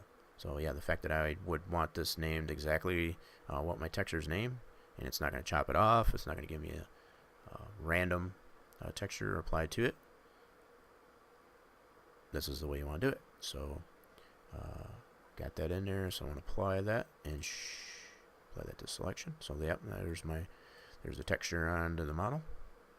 So that's good. Now from here we can export this out as a pass file. And what I will do is once again navigate to my track edit. That's where I have all my goodies for this build, and I want to select pass. Now something else that I have taken into consideration is to there may or may not be some confusion as to how to put the plugins into your version of Max. It should be pretty straightforward. You have the plugins folder, and you have a standard plugins and a plugins folder for your directory for whichever version of Max that you're using, and that's where they need to go. That's why I get that that error that comes up, I guess, for those. That's what those refer to, because I have those plugins for both Max 5 and 6 at the time, and they do work in 5 as well as Max 7, like I said. But that's why I get that error, because I have them in more than one location. But I want to make darn sure that that plugin's going to be recognized when I do pass. And the way you'll know that it works, that the plugin's applied properly, is if you go to export, if you've got the pass option, to export out as pass, then it's done correct in most cases. So yeah, that's something I have necessarily considered providing, as far as just a kind of little short tutorial, I guess, on how to get your plugins applied to your version of Max that you're using for pass export. So if there is any more clarification on that, feel free to. So I want to maintain this original pass. This is from my initial try. This is the one I wasn't pleased with. So I'm going to just do new, so I can maintain that original pass. Alright, so this... Uh-oh. So I got a little bit of an error here. This is new.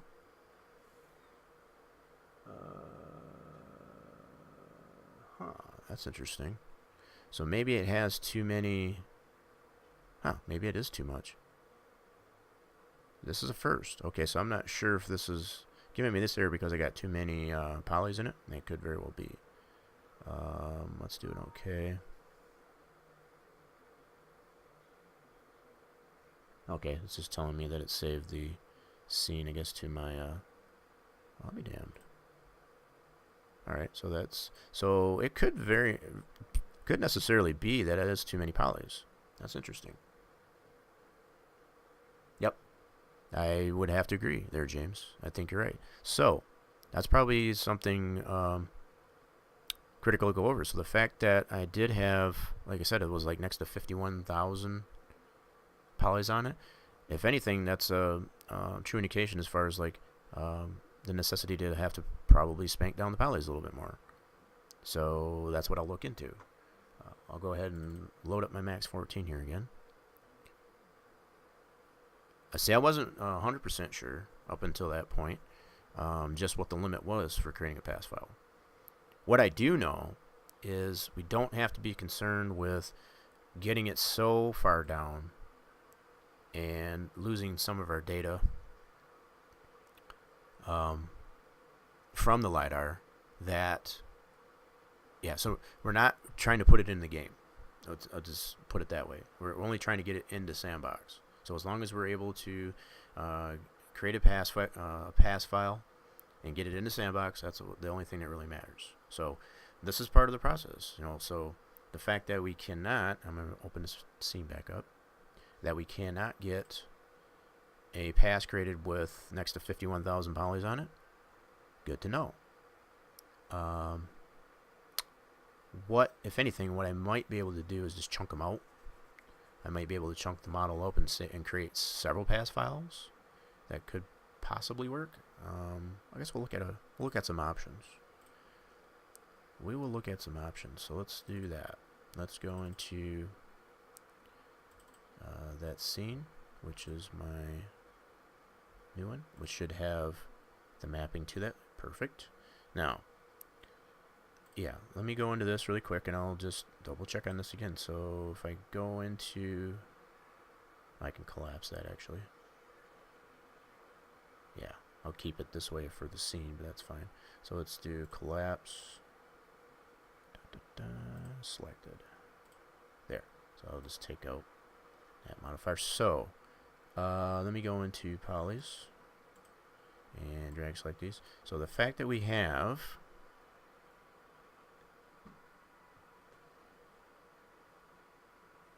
51,621 polys. That's obviously too many to create a pass file. So we know this now. So the question now becomes, how do we move this forward? And like I said, one of the options I would initially think of is to chunk this out into several different pass files so that we can create probably 3 or 4 different, or however many we would necessarily need, I guess, to I really was hoping to try and get as much as that LiDAR data into, but the fact that we cannot do that. So I know one of the things we can do, for example, is take out some of these spikes that exist here. So like, I don't know if that'll be enough, but see, this is kind of what I went about doing with my other attempt, I guess, at creating a model. What I did was I tried to manually select the polys that I wanted to take out. So what I could probably do is anything that is, you know, like these spikes, I can just go through this. That's what I initially think. I'll take some of that stuff out and see where we're at. So let's start with that.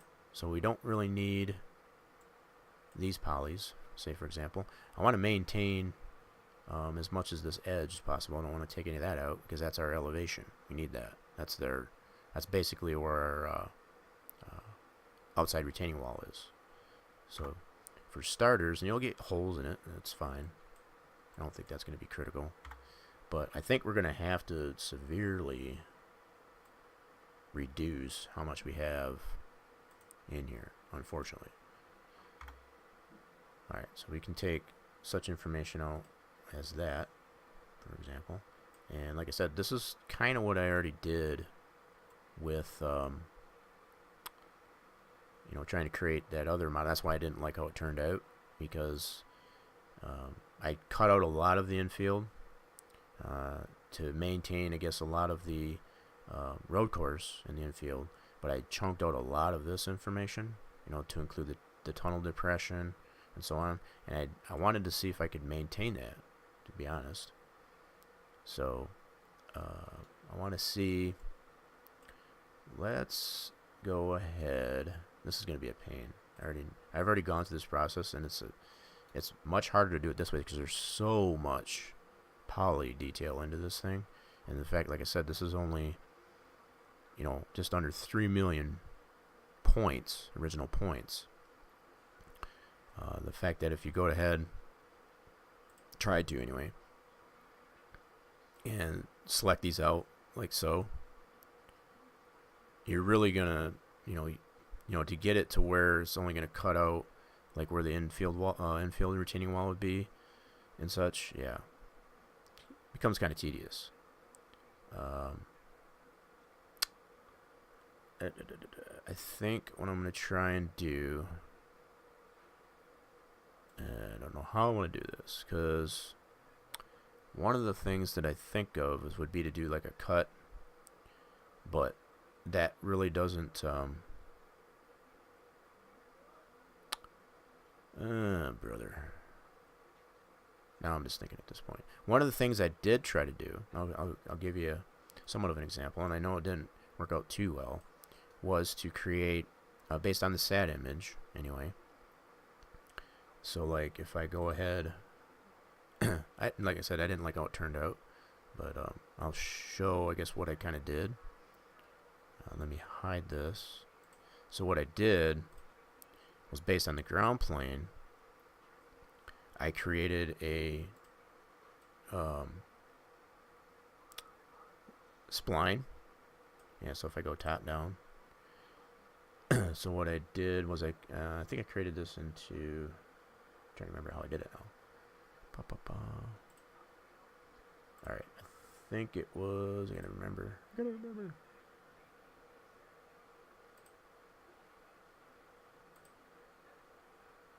it wasn't compound. I forgot where the line was at. So it's under. Yeah, was it under this one? Nope. I gotta go back to here. Ah, crap. I forgot where my line was. I'm having a brain fart. Standard primitives. Oh, there we go. Yeah, so it's on that second tab. Under standard, yeah, once you're in standard primitives, yeah, this second tab here, it gives you that option to do a line. And this is kind of what I did. I'm not saying that this is the best approach, but then from here, all I did was just create a line to outline, I guess, the areas that I wanted to potentially cut out. And I am not going to 100% guarantee that this is the best way, but I'm just going to kind of show the process that I used. And it's much the same way as you do the polyseg in CloudCompare. See, and what I didn't like, now that I think of this, let me go ahead and delete this now I think of it. I wanted to maintain as much as that height data for this turn, for example. So that was one thing that I noticed when I cut a lot of this area out, is I lost a lot of the data for that the heightness that was in here. So I'm going to try and scale that back just a little bit so I can maintain some of that at least. Alright, so let's just go like this. This is relatively straight here, so yeah, so I'm going to cut into it this way so I can potentially use, and just like I said, it works much the same way as the polyseg out when you go into CloudCompare. Yeah, so I'm just going to go through this like so. And I'm doing this very rudimentary, so don't consider this the best option to take. But I'm just trying to show, I guess, what process I don't want to close that. So yeah, so you have this now as far as the line, and then from here, what you can do, go up into, yeah, go up into this here, and what I ended up doing is, I think I converted that to an editable poly. I think I was able to.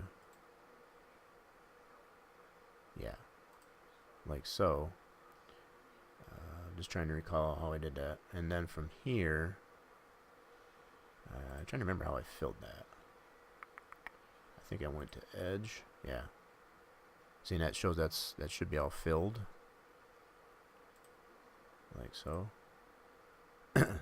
So, I don't know if that made sense. But I created the line, I converted it into an editable poly, and then from the editable poly I just went to edge, and it fills that all in.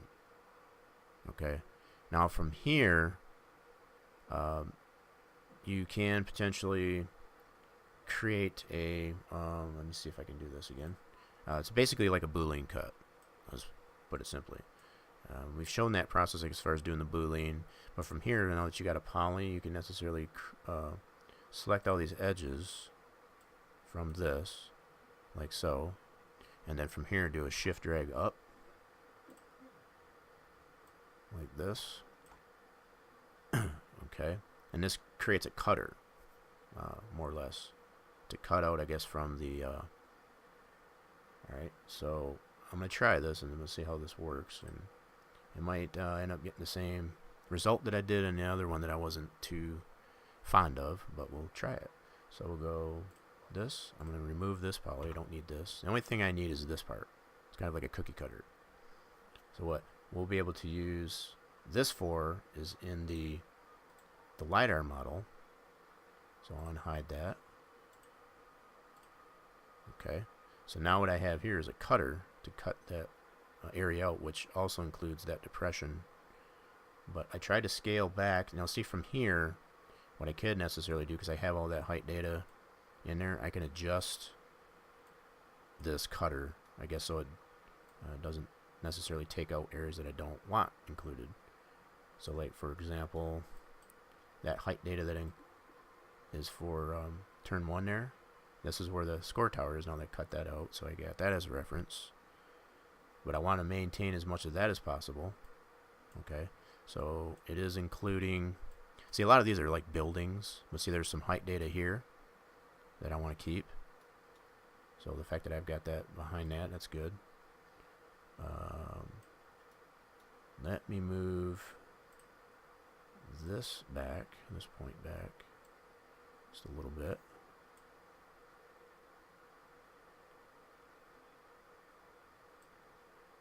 Yeah, that should work.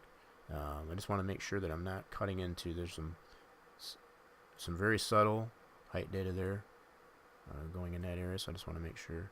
And I think, from what I can tell here, I got this scaled here back enough. Yeah, let me, yeah, this I'm not worried about. These are mostly like buildings and tents and things of that nature. I don't need that, so that'll be fine.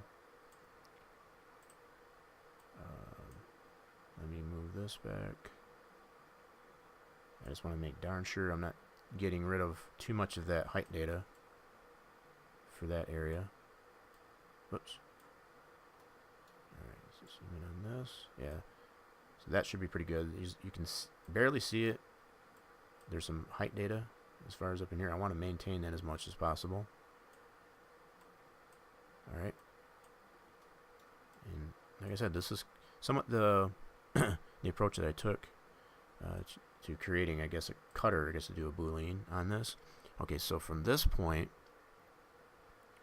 I've got it plenty tall enough, you know, for me to, let me see how I got this here. Oh, maybe it is raised a little bit. Let me bring this down. I want to make sure, yeah, it sinks into the, yeah, that's good. So as long as it sinks through and goes right through the model, I know I'll get a clean cut. So that'll work good. So from here, and this kind of is a little bit of a refresher course on doing Boolean cutting. So like if I want to cut this area out of the LiDAR model, what I do from here is I go to my little starburst here. I go to the first tab, and then I want to go to compound objects, and there's a Boolean option. Okay, so I want to select on the Boolean, and I'm kind of had to refresh myself, to be honest here. You want to have the object to which you're using to cut selected. So then your operand B, we want to do a cut refine. So when you pick your operand B, this is having the actual thing that you're cutting with selected. Do the cut refine. Turn edge faces on so you can see. Turn edge faces on. Which do you mean there? Oh, you turn in like edge faces. I'm trying to remember I can't remember. I know it's a little bit of a refresher course for me, to be honest. So,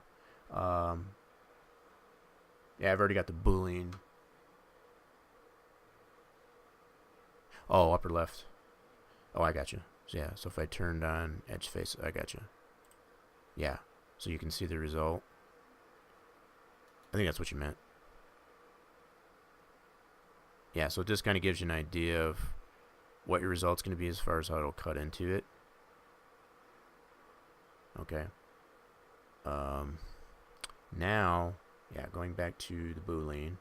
Yeah, you have it on the cut refine. And I'm going to pick my operand B, which is going to be the actual LiDAR mesh. So I select that. Oh, that I'm not really worried about as far as inheriting. What that's asking is inherit material from the new operand. I would just put no. Okay, now what that should have done, I don't think it worked. I did something wrong. Nope, I think I did something wrong because it took the whole thing away. So let me try this again. I might have done it backwards, now I think of it. Let me select this and do the boolean on this. Yeah, that's probably a good idea too, to save the scene. So I got something to go by. The fact that I was able to still go back, yeah, that was good. I think I had it selected backwards. Now I think of it, I had to kind of refresh my memory as far as how the boolean process works. So, okay, so I got my ground plane. That's still named line. Okay, so I have to make sure. So let's go ahead and save the scene. That's probably a very good mention there. So I'm going to do this as a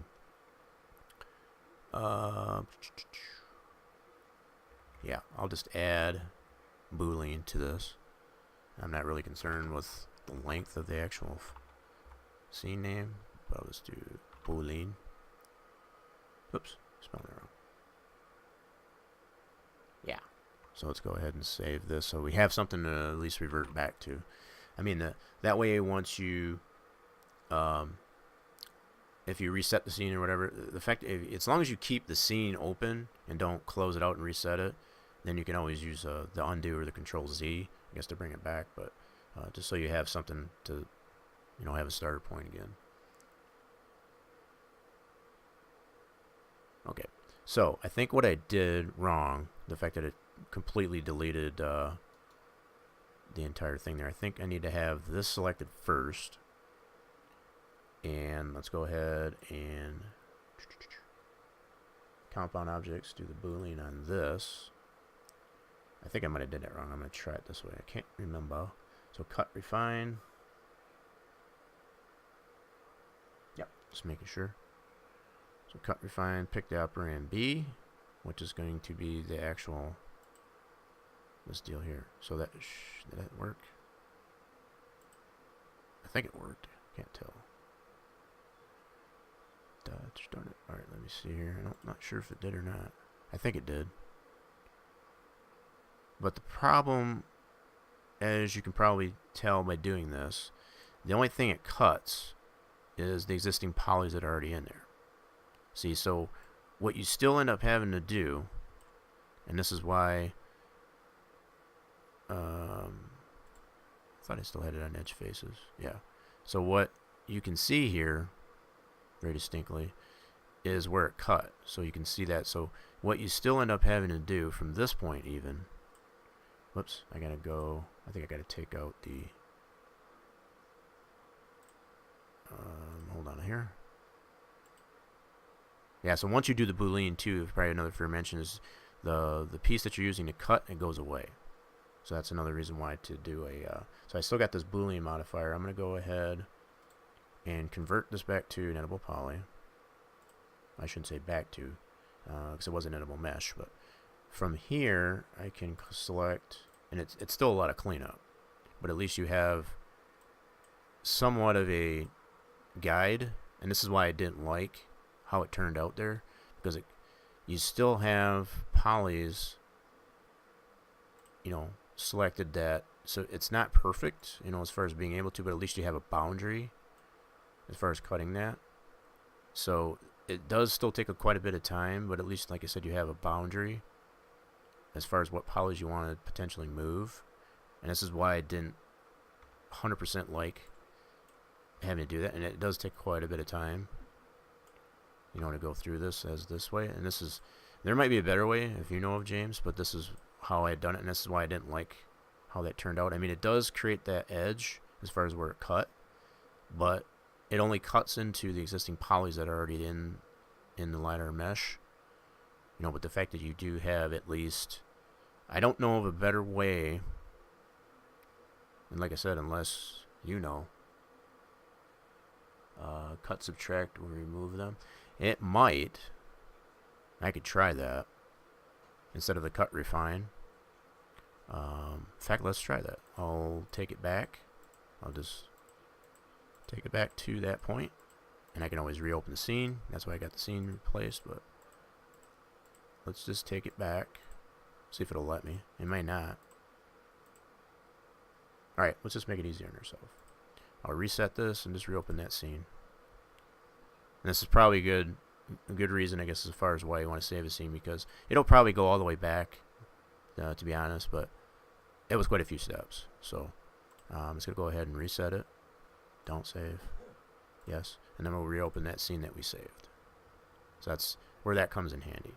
So I just need to re-navigate back to that. Yes, this is probably why it's a good reason, yeah, very good reason, I guess, to save that scene. So you can have to go back there. So I have this Boolean scene.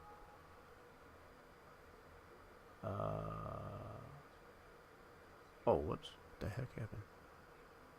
Oh, what did I do? I thought I did an open. Yeah, I did a reset. What the heck? There we go. So this is our original setup here. So now we can start over again. So once again, select the LiDAR itself. Okay.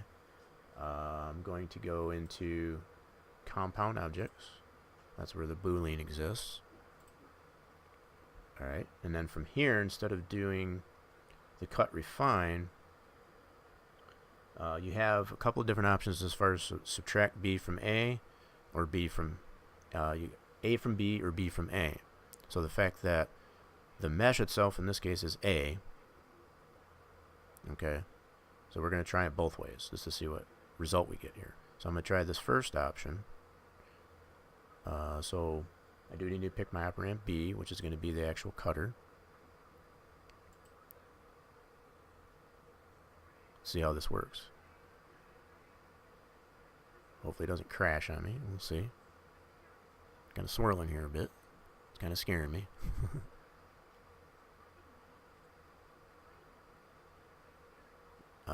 I'm hoping what it's doing is it's actually cutting, subtracting out, I guess, the polys that I don't want. We'll see. Yep. See, I don't know if this is going to crash on me. Whoa. Okay, it stopped. I don't think that did what I wanted it to.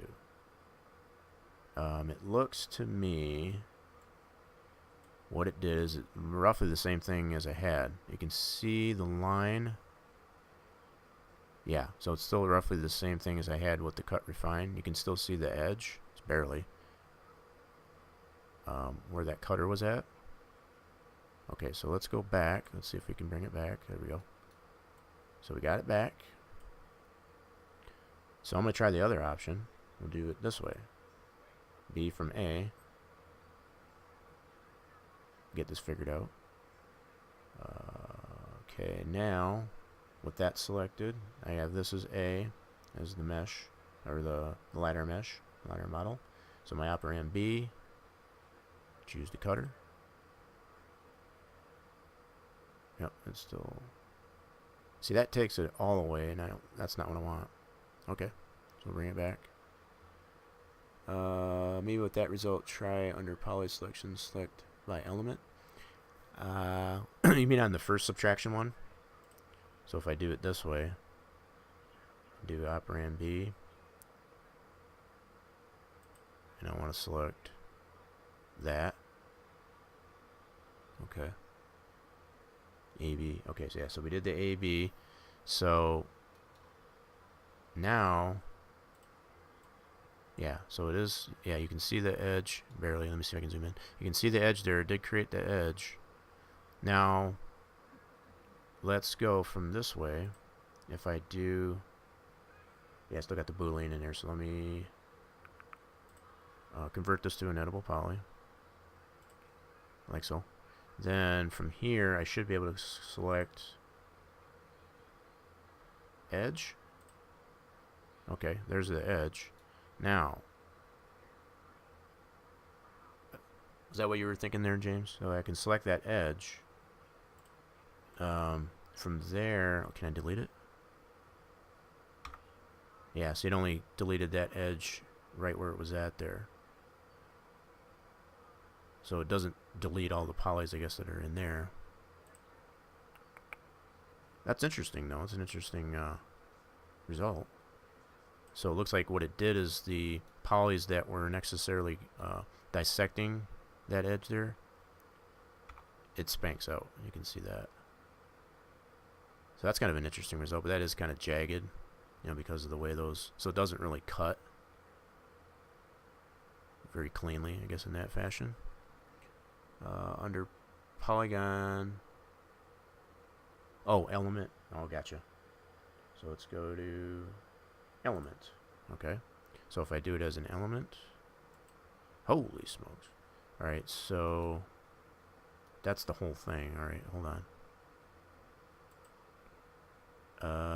Should I be able, are you thinking I should be able to grab that cut there, I guess, as an element? Is that what you were thinking?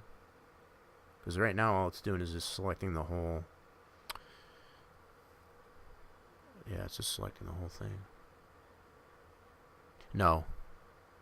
And that was kind of what I was thinking too, because if I did the subtract, that it would have created that. Yeah, I see what you meant. I get you, but I don't think it worked like we were thinking, though, unfortunately. Right. Yeah, that would have been nice. And there probably is a way to do that. I'm just not 100% sure. So let me go ahead and see if I can bring this back. Might not. I might have to reopen the scene. There we go. So we got it back. This is prior to cutting it. Yeah, I would have to imagine there has to be a way to,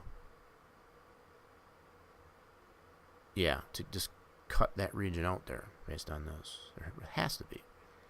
I just can't think of how that is. And this is, like I said, this is what I've gone through. I guess to at least create that line for a cut, and then just have to still chunk out, I guess, all the polys that exist up to that line. And it's a very tedious process. And it's like, that's why I wasn't 100% happy with the way that one turned out. That's why it started over. Uniform and intersection. Yeah, we can do that. So I tried the two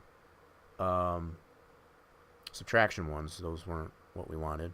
So let's do the union. Did you think of something? Cut, remove inside. Okay.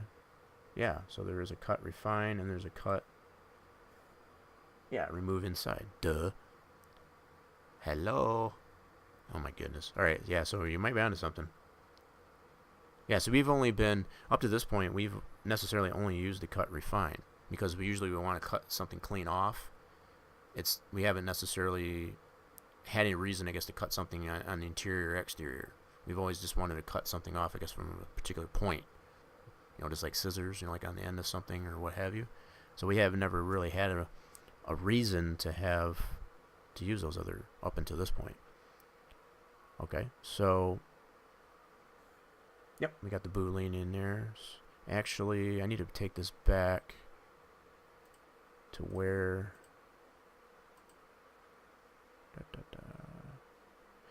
the heck with it. I'm going to reset this. Let's reopen it. Let's just give it fresh. Open. Yeah, let's just get it nice and fresh. Just so that we know we don't have any strangeness going on with it. So we're going to open up the Boolean.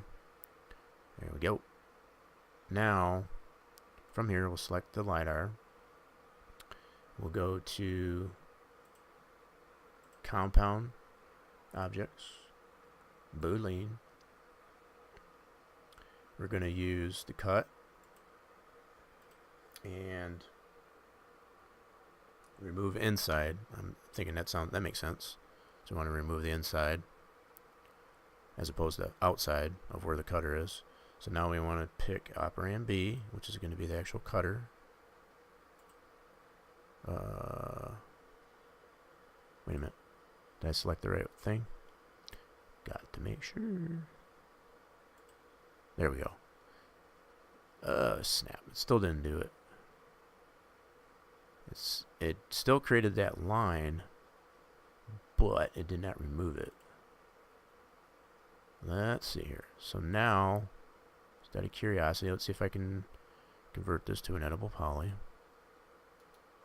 Hello, convert edible poly. Let me see.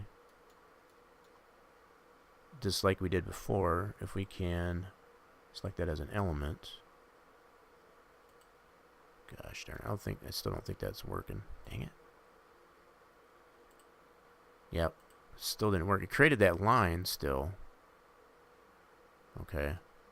Now, I'm just wondering if maybe I did that backwards. Hold on, we're gonna get this. Yeah, let me refresh it again. Reset. It's gonna make it fresh. I could probably go back until my eyes, my fingers turn blue, but I just want to make sure I got a appropriate. We've already got the save scene, so we might as well use it. All right, open that up. Okay. I think what I might need to do is do it the other way around, as far as choose this cutter and then select that as operand B. Let's see how that works. I think that's kind of backwards, but let's just take a look here. So if we go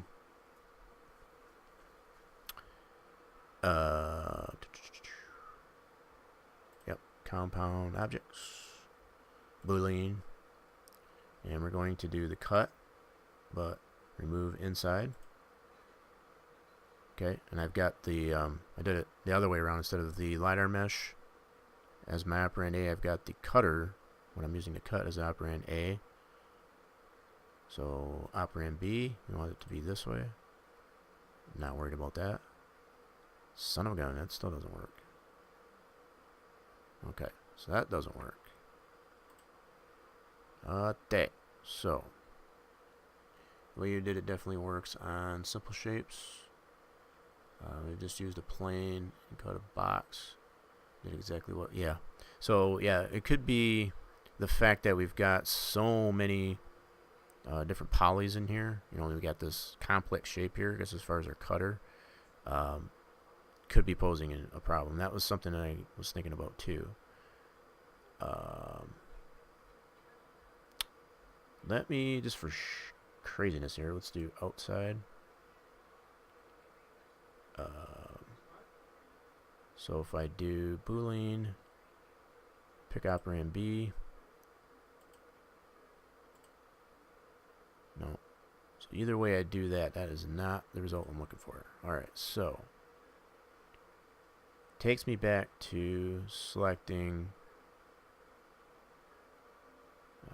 crap. Alright. Kind of at a loss here at this point. It's going to take me back to what I was initially thinking, was just to use that as operand B. So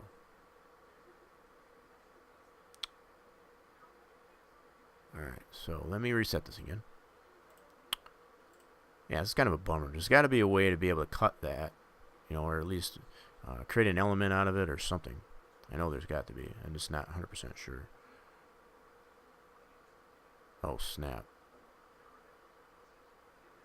Did I don't think I saved that yet. Crap. All right, let me see here. Shoot. I think I screwed up. Oh, crap. Hope I didn't. Let me see. Hope I didn't do what I think I did.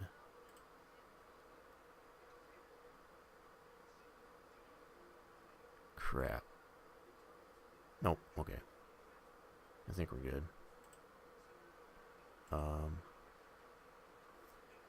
Yep, we're good, okay. So you can try Boolean subtraction. Check the box. Check the box on cookie. Where's the cookie? So Boolean. Okay, let's try that way.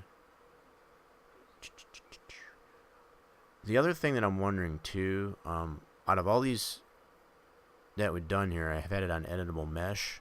I'm wondering if I need to convert this to an editable poly. Let me try that real quick. I'm just curious. Because I've had it on edited mesh. I don't know if that makes a difference or not. It shouldn't, but I just want to debunk that theory.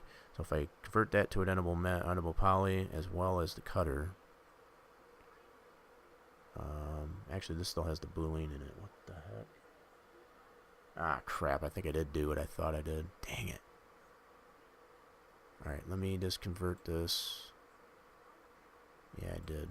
Crap. I did save that. That's fine. Let me go ahead and resave this again. Yeah, because yeah, when I was resetting it, I saved it. What that is, a Boolean. Alright, so let's just make sure. Let me save this again. I thought I did. I wasn't sure. Let me save this scene again. Yeah, this is our starting point. Alright. Okay. Now that I got these both as a poly, we're going to get this. Yeah, that's what I was thinking. So, yeah. That's the only thing I haven't done. I had them as an editable mesh instead of a poly. So I'm going to try it this way. So if I select this, I know that does work as far as using an editable poly, yeah, as opposed to a mesh. So now what we want to do is go into star, compound, objects. Let me just do the Boolean before I go to the Boolean. Alright, we want to do cut, subtract, inside. Alright, pick my operand B. Yeah, I still don't think that worked. It's creating that line, but it's not. Yes, I don't think that matters. Let me see if I can do this for kicks here. Convert to editable poly. And element. I might have to do the Boolean. I'm thinking of it, yeah, because it's still not creating that as an element, even if I do it that way. So I thought maybe just converting it to an editable poly would make a difference. Okay, Boolean. So yeah, that might be the difference too, as far as using Boolean as opposed to the normal Boolean. Boolean might be designed more for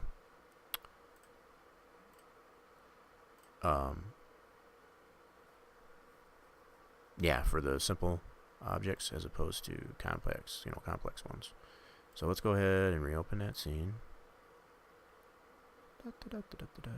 Yeah, so I don't think it really matters if it is an editable poly. Go to D, get it. We're figuring some stuff out here, though.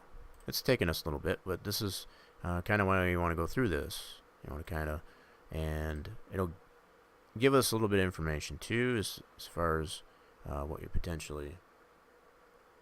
Simple paper cuts, I like you described. Boolean, yeah, Boolean for simple cuts. Yeah, that's probably fair.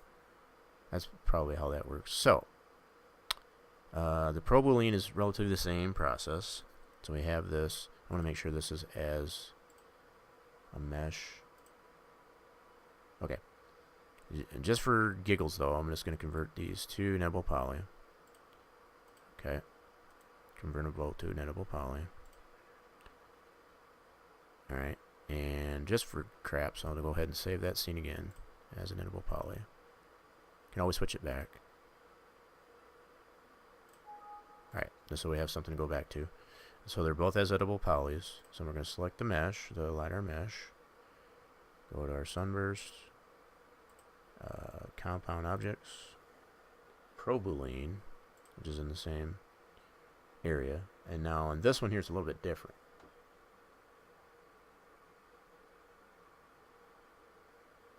I'm trying to remember how that works now. How do you do on the Proboline?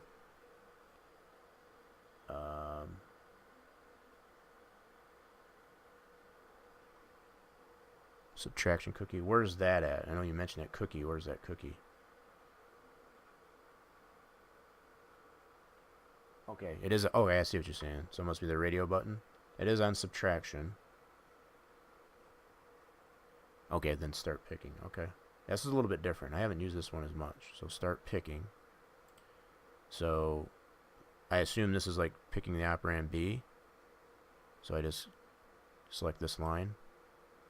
There we go. Okay, that's backwards. I like that option, but that's backwards. We want it the other way. Oh, check cookie? Let me check that. There's a radio button. I see that. So where's cookie? Oh, I got you. A cookie. It is. So it does actually have cookie. Okay, so we want to do subtraction. That makes sense. So if we do cookie, and then start picking. Now if I select that. Yeah, see, it's still doing it backwards. How do I get it to go the other way? I want to remove this, not... So...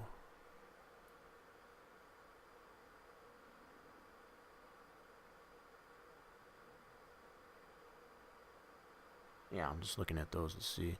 Yeah, it is weird. So it's doing it backwards. So I assume there would have to be a way to do it the other way. I'm just not sure what, though. So it's on subtraction. So the fact that it's actually subtracting out everything outside of that instead of interior. So if there's a way, I guess, to choose, I guess, the interior, then we'd be golden.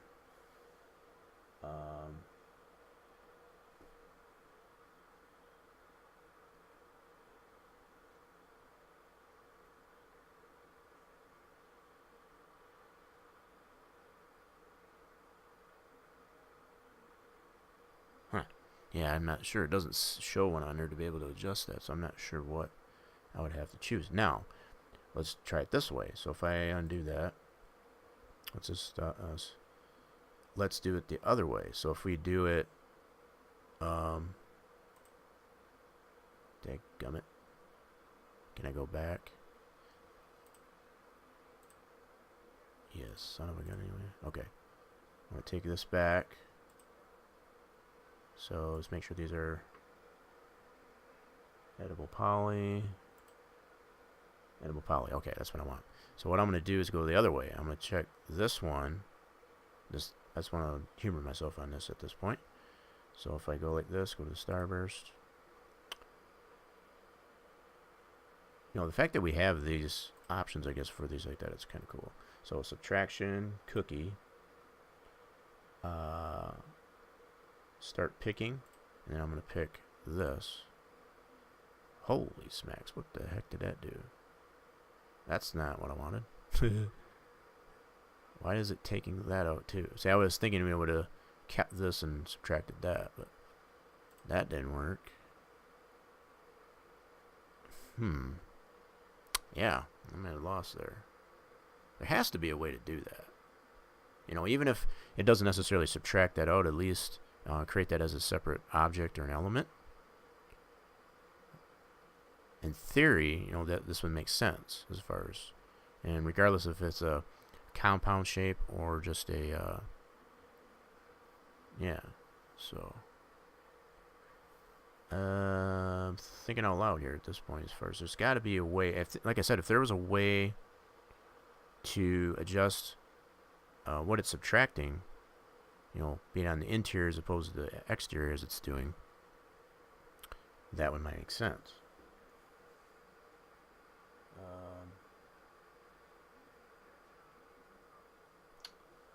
Dadgummit. Alright, let me take this back. Make sure these are edible polys. Yep, so we're right back to edible polys. It has sub-object operations, radio button checked for remove. you got the correct result, but the outside wasn't right. That's what I got, but how do I get it to inside? That's what I want. So going back to, so we got this uneditable poly. Go back in our starburst. Compound objects, do the pro boolean. Alright, so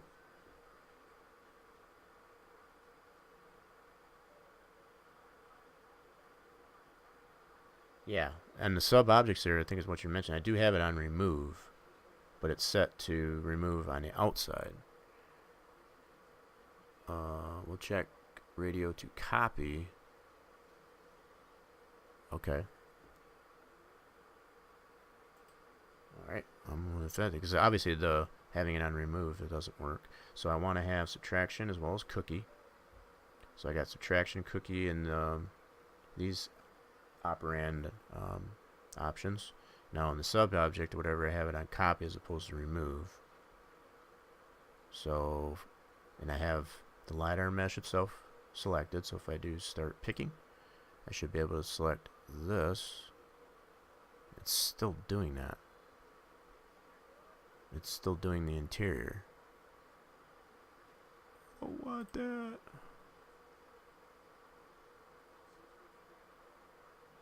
Huh. I don't know why it's doing that. I don't know how else to get that to not... There's got to be a way.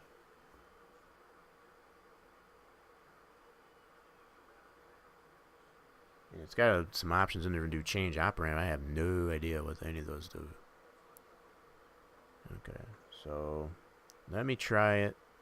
This is for giggles. Let me see. Alright, let me get this out of this so I can get back to the editable poly. Why is that hesitating? Okay, editable poly there. Editable poly there. So what I want to do is, let's do it the other way around. I'm going to select this. I just want to try this. I'm thinking it's probably going to be wrong, but let's check it this way. So I had initially the LiDAR mesh selected. I'm going to select the actual cutter. So if I do prolabelline and subtraction cookie, keep it on copy. Now I'll do start picking. Let's select this. Nope. Son of a gun. I'm not sure.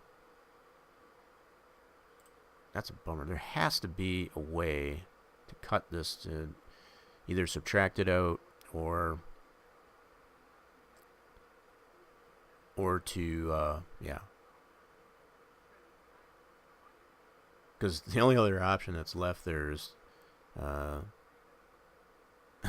let it cut there and have that line and just chunk out all those polys and yeah. Manually.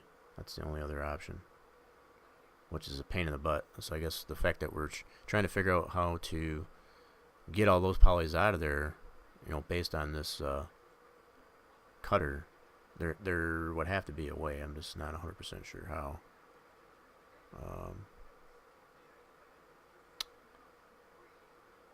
Nothing so far as works. I mean, we get it to the point where it does cut it out, but it's taking out all the material that we want to keep. So if we can reverse that, that'd be best option. Let me see if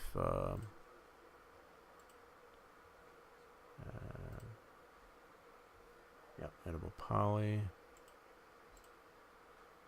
That's on Boolean yet. Okay, so let me back this up.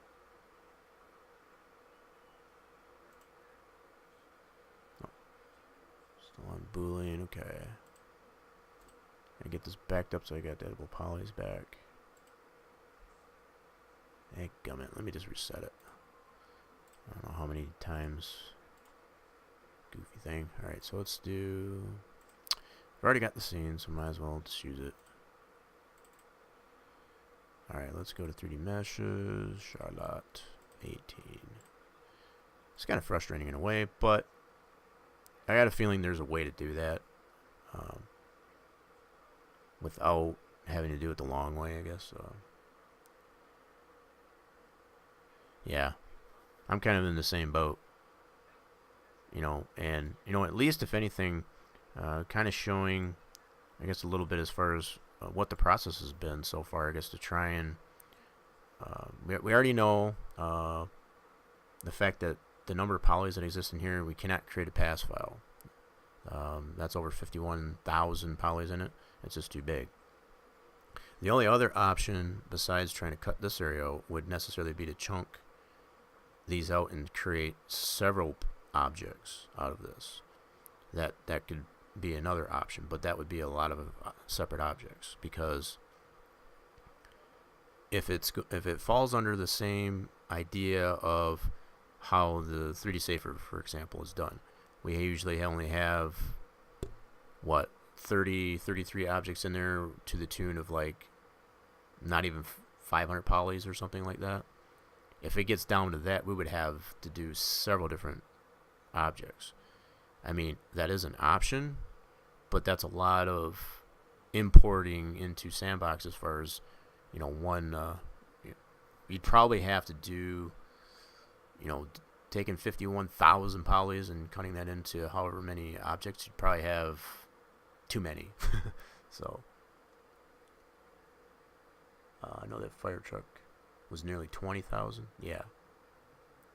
Right, and loaded in Sandbox. But yeah, see, I guess that's the thing that I try to mention. I don't know what the limit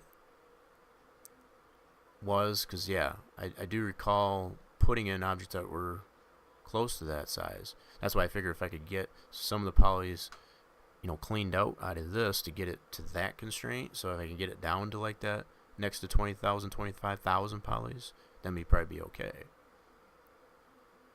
But to do it efficiently enough, that's the issue. I mean, like I said, there's either the option of doing the several different 3DOs or taking the method that I had used to just go ahead, like if I was to just boolean this, you got that edge, and then just chunk them out manually. In fact, I might just go ahead and do that just for the sake of this stream, and until we find a better option to be able to cut that out, create this area as an element or something like that more efficiently, we'll relay that information, I guess, to those that are looking for that.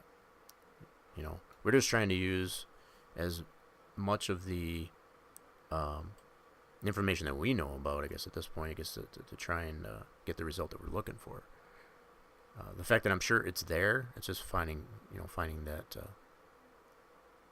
exact procedure. So I think what I'm going to do for now, and this kind of goes all the way back to what I initially, the idea that I came up to, is I'll cut this out so that it has that edge, that line, and then just chunk out those polys just to see if we can get the polys down. That's really all I'm looking to try and do at this point. So what I'll do, select that model there. I'm going to go into my Starburst, go to Compound Objects, go to Boolean, because I know this works, at least anyway. I'm going to do the Cut Refine. Let's go back to what we know. So pick the operand B, which is the actual cutter. It's there. So at least it'll create that line of where that is. And then from here, I can convert this to an editable poly, like so. And doing simple objects, simple cuts into simple shapes, as this is the process that we normally use. So that's why I say we just go with what we know. Now, like I said, the fact that it will create this edge based on that cut, it's just that what you would have to do at this point is go through manually up to that edge and select these polys and chunk them out. So at least you'd have a border. The only thing is, it doesn't, if you try to drag select, for example, it's still going to allow you, I guess, to go beyond that. So you have to be very careful, but it does give you at least a line. See, that one kind of went over.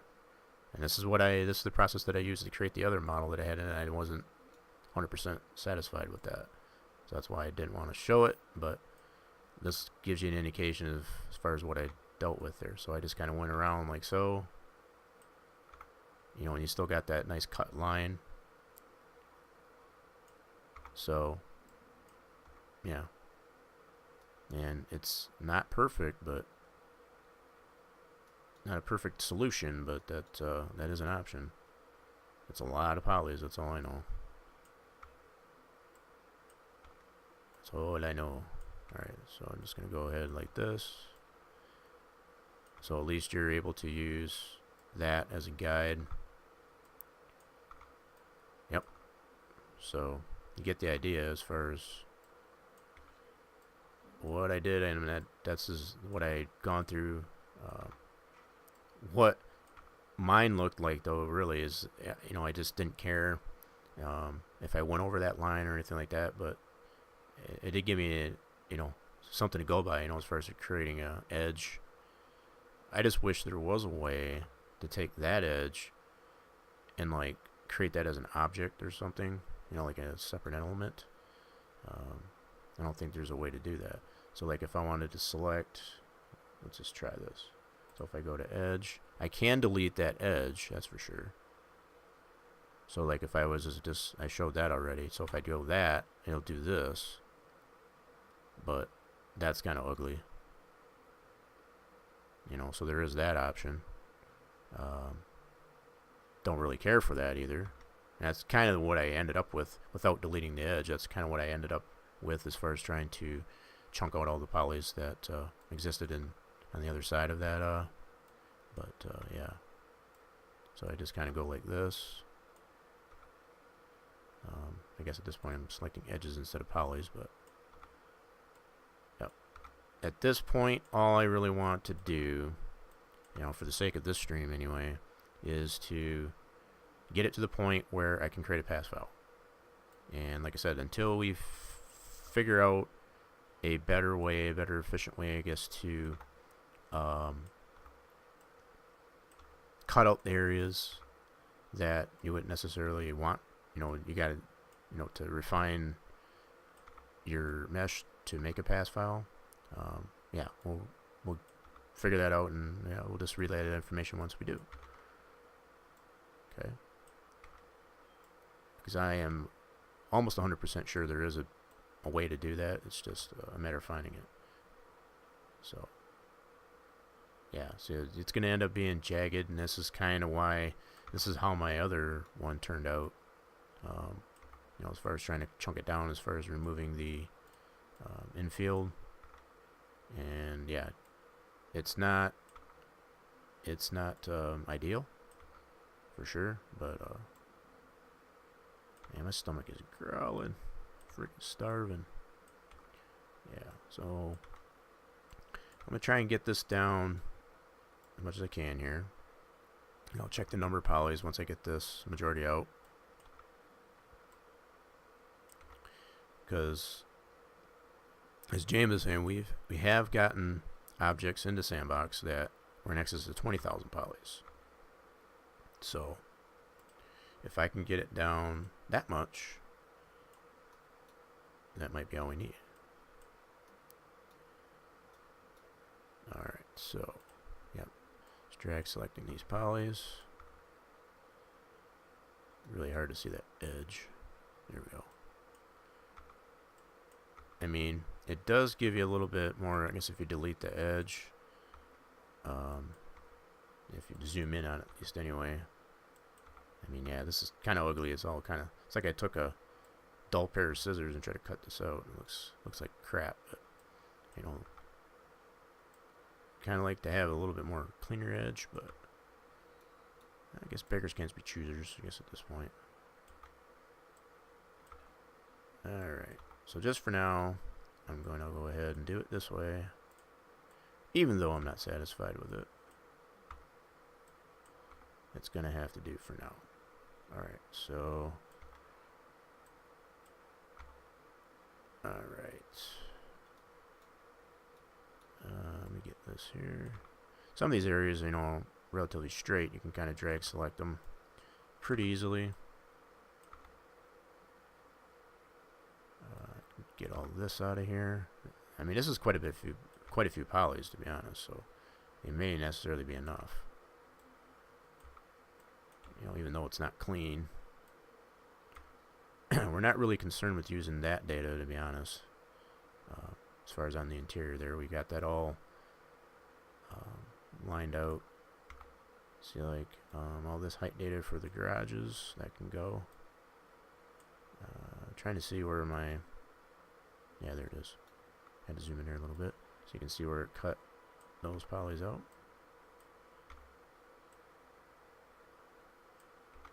Not ideal, like I said, but... Alright. We do need this information, though. That's, you know, fair thing as far as me going through all this. We do need that information to move the track build forward. That is for sure. Because we're kind of at that point now where we need the data for the banking and all that stuff. And this is where we get that information, is from this LiDAR model. So that's why it is pertinent that we were able to create an object based on that so that we can move it forward. Okay. And we will eventually have some type of more refined approach to this somewhere down the road. Yeah, it does. It really does. There's so many polys in here, it's ridiculous.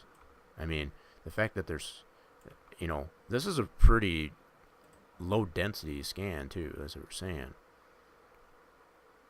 Low density. I mean, this is not, you could just imagine trying to do this with something that's a lot more dense. It'd be nuts. It's crazy. Alright. I mean, I'm thinking this is probably going to be enough polys removed. That's what I'm hoping anyway. I'm going to check it once I get the majority of these out of here. And go from there. Try to clean this up as much as possible. Yeah, see, I wanted to maintain a lot of that height data as far as... so I think I've achieved that. In this turn 1 area in that. I think I was able to do that. Okay. Right, so we got a little bit more here. So many polys. It's crazy. 51,000 to the extent. This is why I did the more refined poly segmentation. Yes. Yes. Yeah, and I did show that a little bit as far as how much, you know, you can do that right in CloudCompare. And this is why I wanted to see for myself as far as how much of a pain in the butt it was going to be to do it in, yeah. You could, just like James suggested there, you could necessarily refine this, you know, as far as your poly segmentation in CloudCompare itself. And in fact, I think I still got that open. Yeah. So like, well, from this point I can't do that. Once you get it to this point, and there's no undo in here that I know of, I would have to reopen the last file and segment it out. You can't do it from this point, at least from what I've tried. So like if I tried to go into here, let me see if it makes a liar out of me. Whoops, I got to zoom in on that first. I don't think I can segment this out this way. Let me try it. So if I do the scissors, segmentation, I don't think I can. Oh, I guess I can. Look at that crap.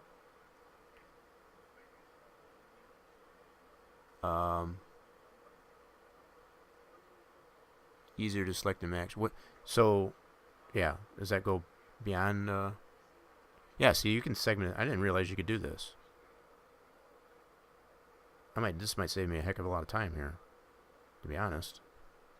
The only thing with doing it this way, now that I think of this, I would still have to create a new OBJ, bring it in, uniform scale it, and all that jazz. Okay, but the fact that I've already converted this part into a mesh, into an OBJ, it does let you still polysegment it. So, yeah, keeping in mind if I was to go this route, like I said, I would have to create a new OBJ. It would have to re-uniform scale it and all that jazz. So that's probably a fair mention. I'm glad I went back to this one here. My previous test, I guess, with this, it wasn't allowing me, and I might have been doing something wrong, I'm not sure. It wasn't allowing me to do the poly segmentation in this, but it does clearly let you do. Let me go through this. So if I wanted to chunk all this out, for example, actually, now that I think of it, see, that's probably fair mention too. There, let me go like this. There's a lot of height data in here. I don't want to get rid of that. So I'd have to make sure. Let me go back to this scissors. Let me try it here. I'm going to kind of scale that back just a tad, because I want to maintain some of that information, that turn 1 area and such. Yeah, so let me just bring it around this way. And I might have went a little too far there, but I just want to see if this will work. Yeah, because like I said, the previous attempts, I guess, in being able to do this, it wasn't letting me do that once I converted it to a mesh. Alright, so if I segment out, so far it's working, so I'll confirm. So now I have, okay. Let's see.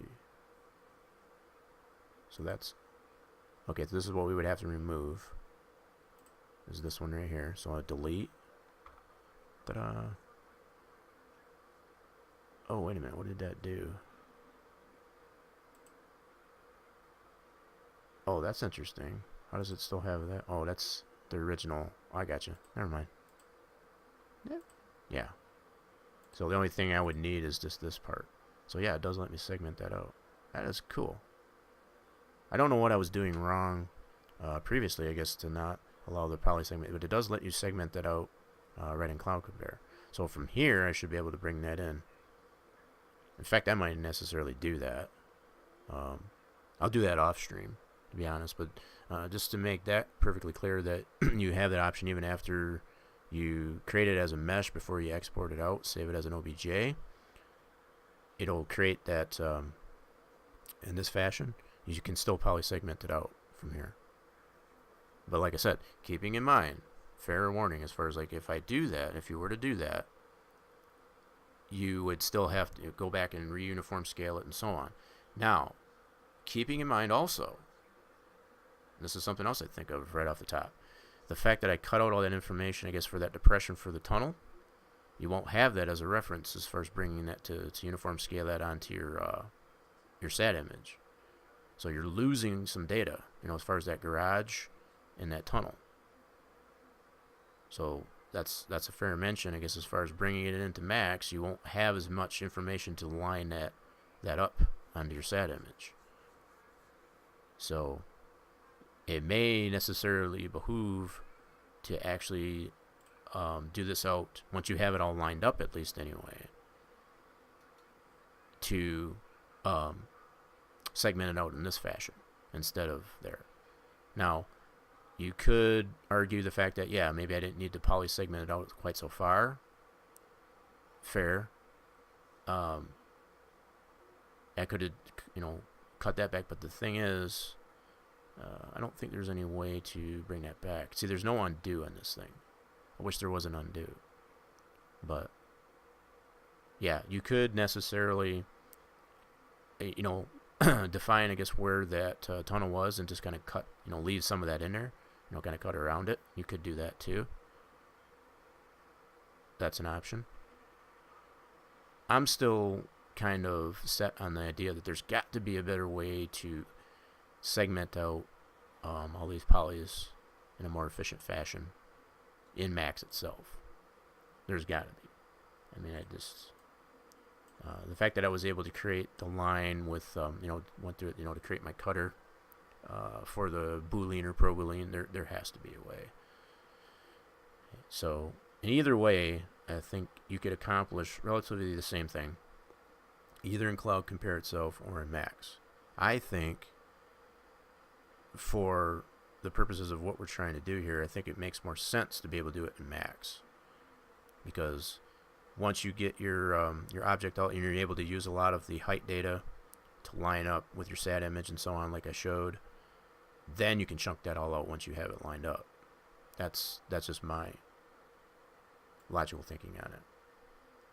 So let me check on this, now that I've said all that, what I have for polys in here. Let me drag select this. So we still got 35,600 polys in there with all that chunked out. Chunked out quite a few, but I still think that's probably a little too much. So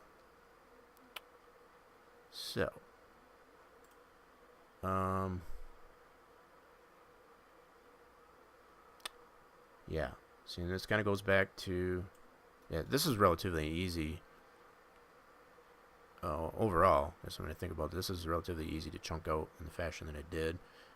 Chunking out everything else, and I could go so far as to still take some of these spikes out. That'll be a few, probably not enough to get it down to what we need to, but I'm kind of curious to see by removing what we have, and I'm going to take a few more out here just to see if that'll work. I mean, if all worst case scenario is it'll just not do it.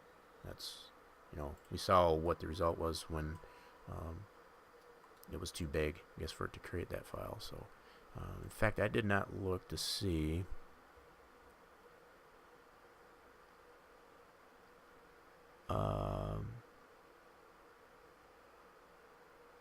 see, it actually did create the pass. That's interesting. It did create it, but it had the error. So this was the new pass. So even though it crashed, it did create it, and does have 15,000 kilobytes to it. But yeah, I think I'm gonna go ahead and delete that. Actually, I'm not even gonna try and use that. Nah, I ain't even gonna try. The fact that I got the error on that, I think that's probably not a good sign. But the fact that it does have some file size to it, that's promising. This was my original one that I did, my original pass. So, all right, let's go ahead and bring Max back up. Okay, I'm going to try it at this point to see if by taking that many polys out, it'll at least get us a baseline as far as what is the limit for a pass file, if anything. So, okay. I think what I'm going to do is save this as another new scene. Never have enough scenes. So let me do Charlotte 18 Cloud, reduce Boolean. I'll just put a B on the end of this. Okay, for verification, segmenting after converting to mesh, CloudCompare does not add the filler polys. Nice. So it keeps that.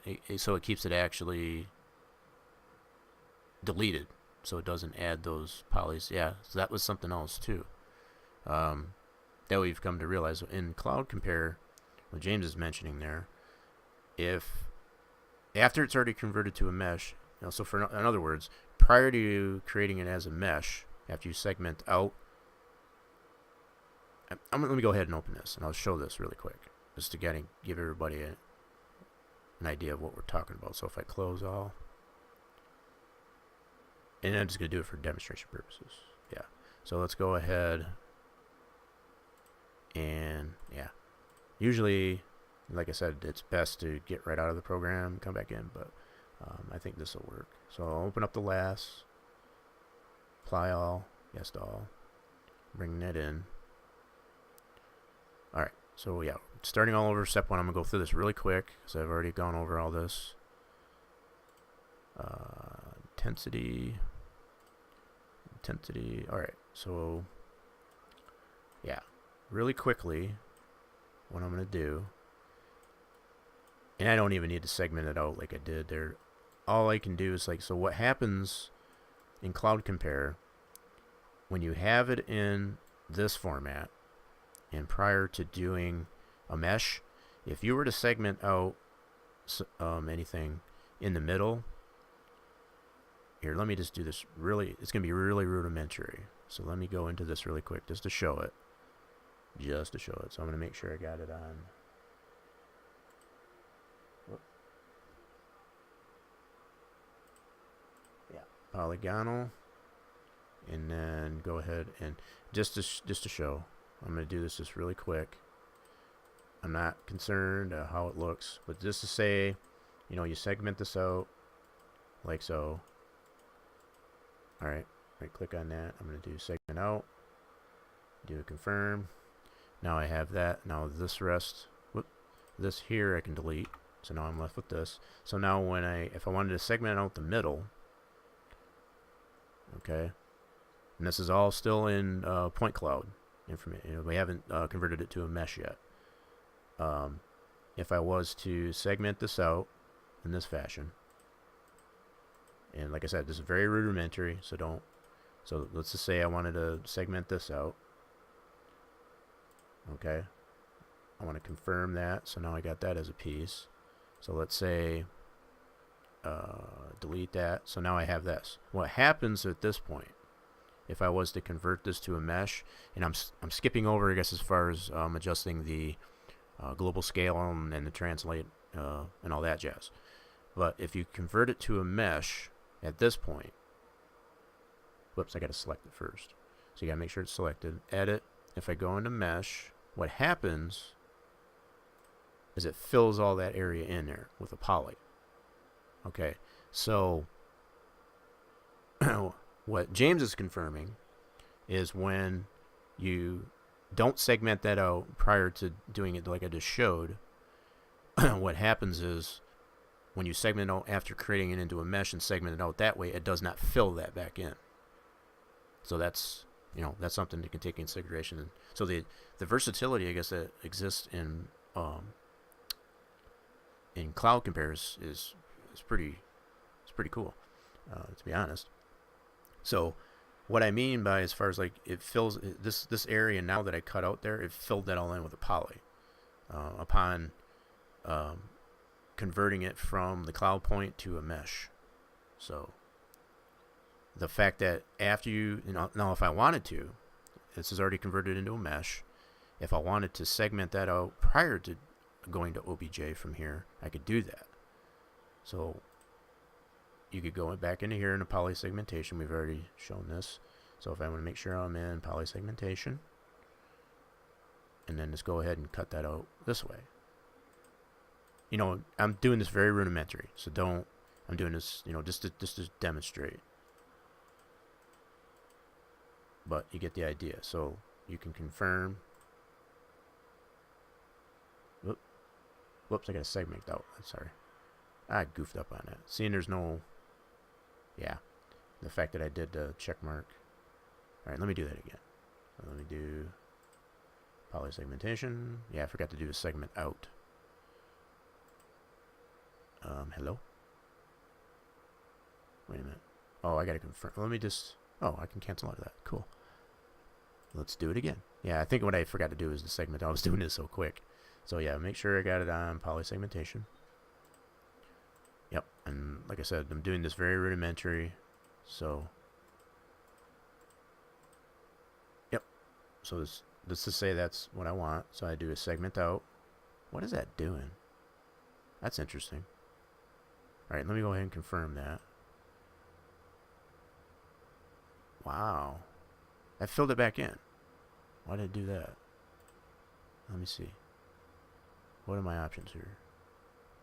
Yeah, like, okay, it's there as a separate object. That's interesting. That is very interesting. Okay, so it didn't do what I was thinking it would do. That's the whole thing. I'm trying to get it to where... Alright, that's that piece right there. Alright, so if I delete that, let me see if I can... let me try that again. We go this way. Poly segmentation. I'm kind of curious now.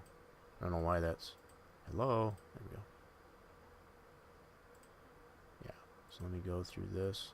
It might be because of the way I did it. That's already got it as a poly, and I had it inside of it. It could be. I guess we'll find out here in a second. Alright, so if I segment out, there we go. Yeah, so I did it more on the outside there, so now it segments it out. I can okay that. See, it's still filling it in there. That's weird. That is weird. See, and it might be because of the way I did it initially. So, yeah. That's probably fair to mention. So, if you go from cloud point and segment that out, and it does that poly, it doesn't really let you take that back out. So your best bet, if you want to do any more segmentation after, consider any interior that you want to cut out after you convert it to a mesh. Because I'm thinking what's happening here is because I segmented all that out prior to converting it into a mesh, it's gonna keep refilling it. So I think that's what's happening, and that's not necessarily a fault of the program. That just makes sense, because as far as it's concerned, that was originally filled by something, based on the original cloud point. So it's just trying to compensate for that. So, like I said, it's probably a good point to make that it's better to consider all your interior poly segmentation after you convert it to a mesh. Don't do it in the cloud point. You can do your outers, that's fine. Do your outer segmentation as far as to cut out your track exterior. Any interior stuff, wait till after you convert it to a mesh, and that's considering doing your global scale and your translates and all that stuff. Go through the whole process. So yeah, that's good to know. That's something that we didn't know. Those filler polys are invalid. Yeah, I don't know what I consider. Like I said, James, is as far as like I said, the fact that the original cloud point prior to creating the mesh, like I did with that removed, the program is just trying to compensate for that lost data. So that's why it fills it. So there's no way for you to really exclude or remove that data once it's trying to fill. It's just going to keep. That's all it knows how to do. And that's, like I said, it's not really a fault of the program. As a user, it's to understand as far as like, okay, if I want more information to be segmented out interiorly, I guess that's a good way to put it. You want to do that after you convert it to a mesh. So, good to know. All right, so what we want to do here, I lost my train of thought there now. What I want to do here is, I think I saved this as a new scene. I think that's what I was trying to do. Yeah, that's what I was doing. Yep. So I didn't save that yet. So let me go ahead and do that. I'm going to save this as a scene. And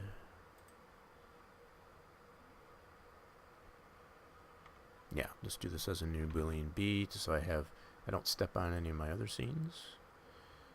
Alright. So from here, now I need to remove the ground plane. Yeah. How many polys are in this? Let me check this again really quick. 35,000 something. Yep. So I want to see how well that is, because if anything, like I said, we'll get a better indication as to what's the limit, I guess, for creating a pass file. So now from here, what I want to do is I'll rename the mesh, and I can always do this in the other version of Max too, but I'll just go ahead and do it right now. That's already mapped. That's good. I'm going to move my pivot. Alright, turn on my snaps and move it over to this end. Whoop, guess I gotta get on this. I got on my vert snaps. Let's put this over here. There. I'm going to put that right there on that end. That's the low end of the LiDAR. Actually, I didn't snap where I wanted it to. Hold on. I goofed. Yep, got an orthographic. Effect pivot. Okay. I want to move it.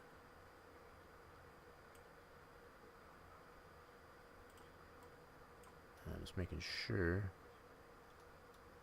Yeah, as long as it's in the general vicinity of down here, that's what I want. I don't even know. That's not even snapping to a vert. I'm not sure what's going on there. See if I can put it right on the end of that.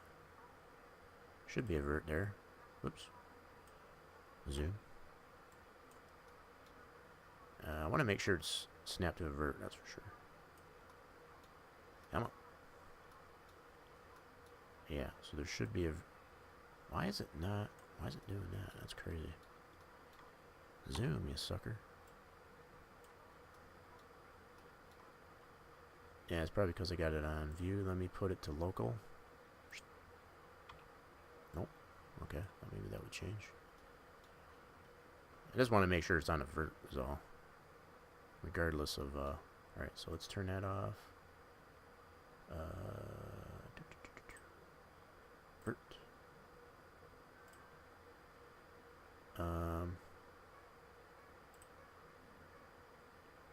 Huh. Alright. Doesn't give me the result. Yeah, so I'm thinking it is on a vert. I'm not sure. I had the vert snap on, but I'm just checking to see. It looks like it's on a vert. It's right there. That's good enough. That's the low end of the track. Mesh. The LiDAR. Alright. So I got that set. It's mapped. I got the mesh name. Now from here, I want to save this as a 3DS. Export, not save.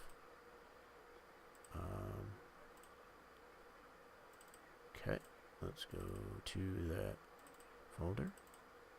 And I want to do that as a 3DS, and I'll do this as a new one, another new one. So I'll do this as a new B. Okay, so save that. Yep, and it's going to yell at me for that texture being named improperly, I guess, for a 3DS format. That's okay. So from here,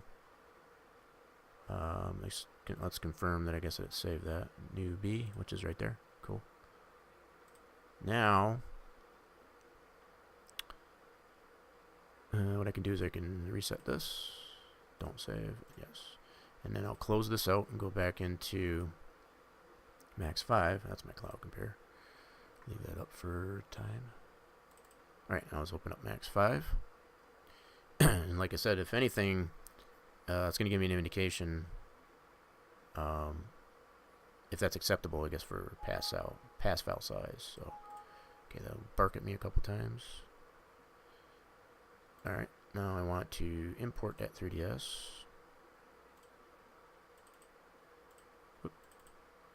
Charlotte 18 new B. Ta-da. Completely and do not convert. Okay. Now, so that's all cut out. Nice. Yeah, see, we still got some polys that are kind of floating there, and that's and that's kind of similar. It's a little bit cleaner, I guess, than the one I did previously, but it's still pretty ragged, I guess, on the inside there. That's why I didn't like that too much. That's why I didn't want to use it. But all right, so material editor, that's critical. Can't say that enough as far as exporting out your pass.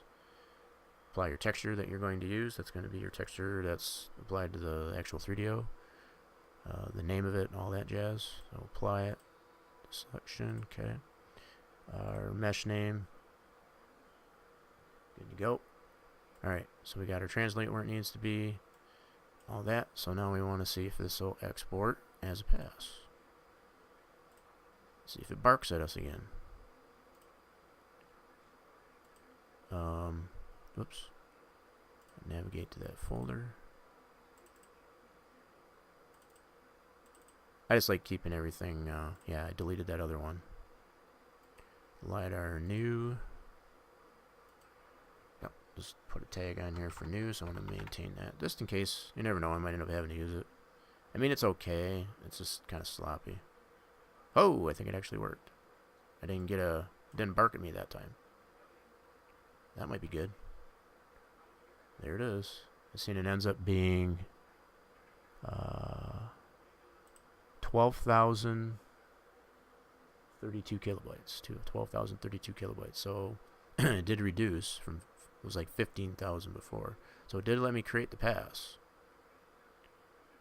So I think we're on the right track so far. So now what I want to do is navigate to, and I've got mine buried, and I know this is, I like to keep all my program files to include sandbox and all that stuff in my programs folder.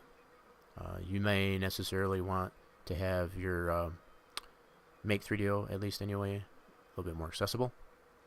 This is what I find to be. I know I'm weird that way, but so what I can do from here, copy that new pass over to my Make 3DO directory as well as my texture. And I've already got the MIP made up and all that stuff. Where's my texture? Where's my texture? Use the same texture that you applied prior to the pass export. That's acceptable. Now, I need to bring up a command prompt. So, just go into my start menu, type in command. Ta-da! There we go. And then navigate to that folder where the Make 3DO is. So cd backslash program files. And like I said, don't mind as far as where I have mine. Yours will necessarily be a little bit more, possibly a little bit more accessible. A different location. And that's perfectly fine. You set it up to where it's easier for you to work with. Alright, so now I'm in that directory, so now I can do Make 3DO -P for pass file. And in this case, it'll be Charlotte _ LiDAR. Whoops. I'm gonna make sure I spell it right.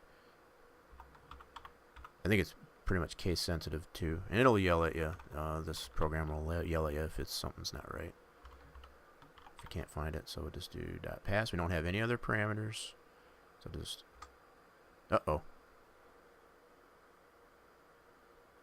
reasonable number of faces found. Okay, so I'm still getting an error. Alright. Syntax error, line 16 expected, end of file. Yeah, so it looks like there's still too many faces, is what it's telling me.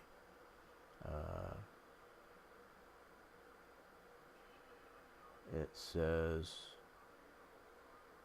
line 1686 expected, reasonable number of faces found. Identifier faceless and syntax error. Yeah, so I think it's still got too many faces. I think it's basically what it's saying. It's kind of in programming language, but yeah, I think that's basically what it's saying. It's still got too many faces. So, still good information, you know, as far as that goes. It's disheartening a little bit. You know, I was hoping maybe that would work, but all that means is that we still got to chunk it down some more. And yeah, I'm going to go back to, yeah, I've already got this as a new 3DS, so double check that. Yeah, so we will necessarily have to get that down to still a reasonable amount of polys, which is still too much, so, yeah, I think what I'll probably do is just save it over to the new B. Yeah, I'm just kind of thinking ahead here as far as how I go about this. So the fact that we're trying to chunk out the number of polys, yeah. We know this doesn't work. So I'll just go ahead and reset this. No, and yes. Alright, so we'll get out of Max 5. The fact that it actually created the pass, we're going in the right direction, that's for sure. Yes, absolutely. You know, if anything, we'll get to the bottom as far as exactly how many to create a pass file and be able to spit out an actual 3DO. So far, we know for a fact that it's got to be in between what I have right now and about 20,000, because it does, you know, getting it into sandbox at least anyway. So I think if we can get closer to that 20,000 polys in the model, then we're on there. We'll be good. So that range, at least anyway, for the pass file, as far as being able to spit out an actual 3DO, has got to be within what I got now is about 35,000 polys and 20,000. So it's within that range, at least anyway. So that's where I'm going to tackle next. I'm going to leave that open. I'm going to bring up Max 14 again, open up that scene that I saved, and just kind of chunk out a little bit more. Nothing wrong with that. We're going to get down to the bottom of this. So yeah, like James is mentioning, as far as it's good information to know as far as like with more dense cloud point data, you know, as far as how much, you know, I think we can all agree, I guess, at this point though, that there's a lot of that data you're not going to be able to use. There's quite a bit of it that you're going to have to sacrifice, to say the least. So it's really impertinent, I guess, to choose what level of information that's available in the cloud point data, the LiDAR, and what you do need and what you don't need, because you definitely can't use all of it. That I think we can all agree on. So let me go ahead. Mesh item, Charlotte, 18, and yes, this one's the one I want. All right, so we got that chunked out. So that's all that matters to this point. You know, we got to just chunk out a little bit more polys. And I think at first here, what I'm going to do is just try and get some of these high points out of here. I know we don't need. You know, some of these. Let's go into here. Let's go here. Let's go to polys. Yeah, so there's a lot of this stuff we don't need. These are just kind of like buildings and such that are up on the top edge. I think if we can chunk some of that out, that should reduce some. I kind of want to keep that tunnel depression there if I can, if possible. Get rid of that. Oops. Get rid of that. I want to be careful how much I don't want to scale back too much. I mean, if I leave a majority of the information there, I think I can still get, as far as the banking, you know, even if I do leave a hole somewhere, I can still kind of line that up. But I think a lot of these high spots, these spikes and whatever that exist in here, I can definitely get rid of those. Don't need that data. Okay, like all this high spot here, I can get rid of that. This spike might be enough if we do it. Might be enough. But I think if I can get it, like I said, closer to that 20,000 threshold, I think we'll be on the right track. Alright, so let's have to segment these out, I guess one at a time. Okay. And if it leaves holes in your, it won't matter. That's not really concerning. So yeah, we just want to chunk these down a little bit. Some of these areas here I might be able to take out as well. These little humps. You don't need that. In fact, let's see. Whoa, it zoomed in more than I thought it would. Probably flatten those out actually. Okay, so there's some of these high points, we can get rid of those. Yep, just a little bit of this, kind of shaving some of it off. Kind of limit it down a little bit. What do we got and the other in there. I might be able to take some of this out too. This is mostly like buildings and such like that. We don't really need that data. Yeah, so we'll take that out. Okay.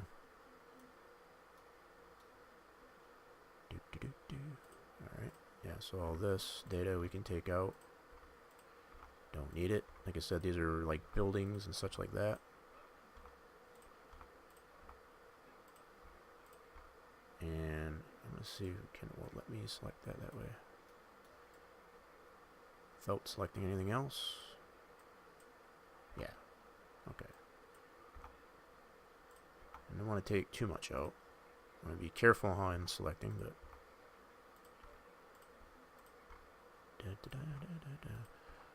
I'm going to try and see if I can get it down to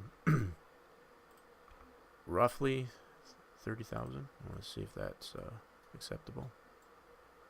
Maybe.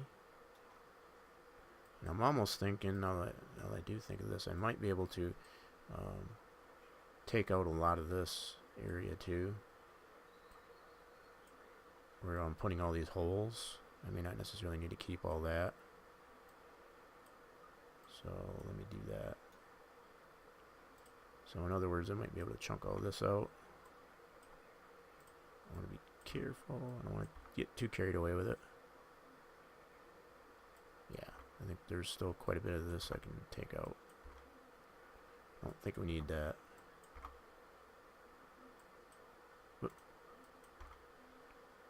I wish there was a way.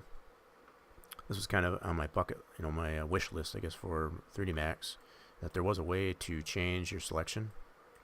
I think there probably actually is, now I think of it, but I don't remember where it is. As far as they change it to a circle as opposed to a rectangle or square. I think there is actually, now that I think of it. I just don't remember where it is. Okay. So yeah. Can probably clean this up a little bit, take some of these out. It's not the most ideal method, for sure, but alright.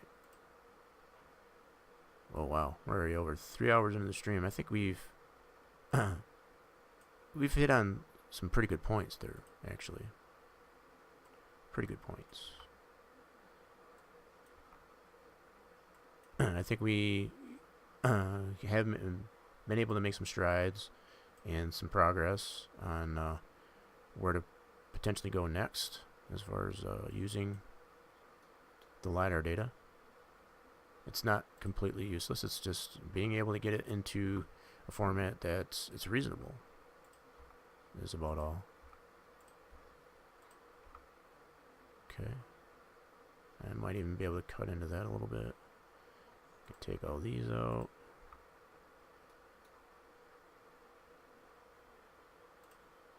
Yeah. A lot of all this I don't think I'm going to need. It's like I said, I think it's mostly like buildings and such like that, which we don't really need.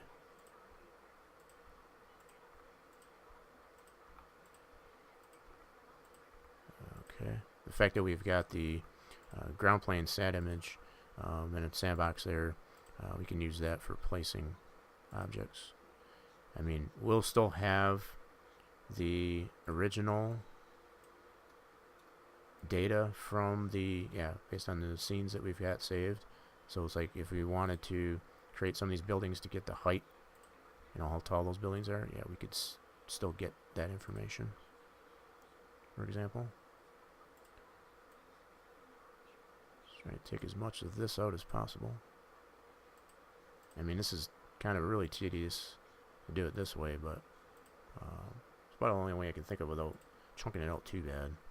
I want to get it to a point where, find that threshold as far as where, what is the most number of polys we can use for creating our pass and our ending 3DO. So I think we got a lot of that out. Okay. Let's see where we're at. I know that wasn't a whole lot. I might even be able to go so far as to take a lot of these polys out here. possibly. That's all pretty flat right there. Let me check that. I think that's all pretty flat right here. Actually, let me switch this back to shaded. Let's just turn that off. Yeah, I think that's all relatively flat right there. So I could probably take a lot of those out here. Just for purposes of alright, so let's go to polygon. Yeah, let's see if we can take a lot of this out. Where we really need the majority of the information is on the oval itself. Not to say any of this information that's in the infield isn't important, but this is all relatively flat, so I don't think we really need it. So as far as, even if it's included in the model as such, yeah, you'd be able to see that in the model as far as like, yeah, that needs to be relatively flat. So, all right.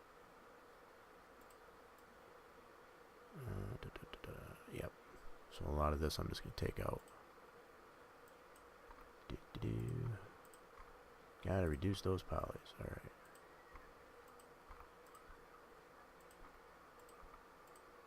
All right. So let's do it here. Just drag select these. All right. I know we probably have only taken out probably maybe 1,000. Not even that.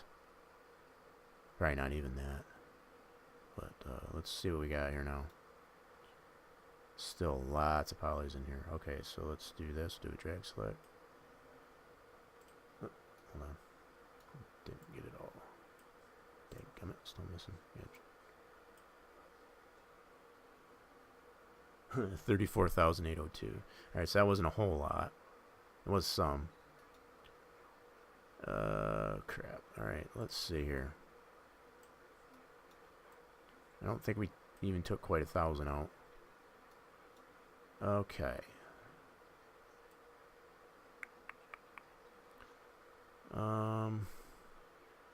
Dang it. The only other thing that I can think of at this point would be to create another, and that's going to roughly be the same issue that we had as far as doing this here, as far as the outline, draw a line and such like that around the infield road course, and I'm not going to like that result. I'll be perfectly honest. It's going to be a little jagged, and yeah. Oh, okay. I appreciate you coming by there, James. I think we've learned a thing or two. Glad you were here. I'm probably going to be ending the stream here, I guess, pretty soon here anyway, to be honest. What I wanted to at least be able to do is see if I can get this down enough to where I can get it usable into a pass. I'm confident I can make a pass at this point, but to it to be able to spit out a 3.0, that's what I want to get it to at least. So I'll probably stay on for a little bit just to kind of play around with this a little bit, but yeah, I'll be ending it here soonly. Yeah, I'm already well over 3 hours. Okay, so okay, let me hide this for a second. Yeah, so we took a lot of this area out, is basically where that is. Let's bring that back real quick. Yeah, it's primarily that area. Yep. Alright, so like this. Yeah, so it's mostly all in this area. We've taken it out. I could probably take a little bit more out of that.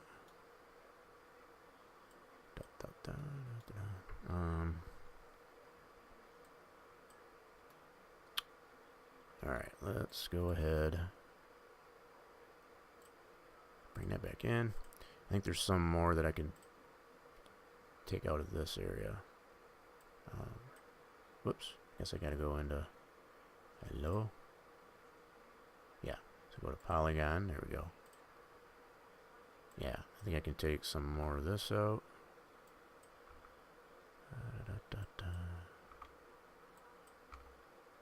I can always do Control Z to bring it back if necessary. But I think I can take a lot of this out.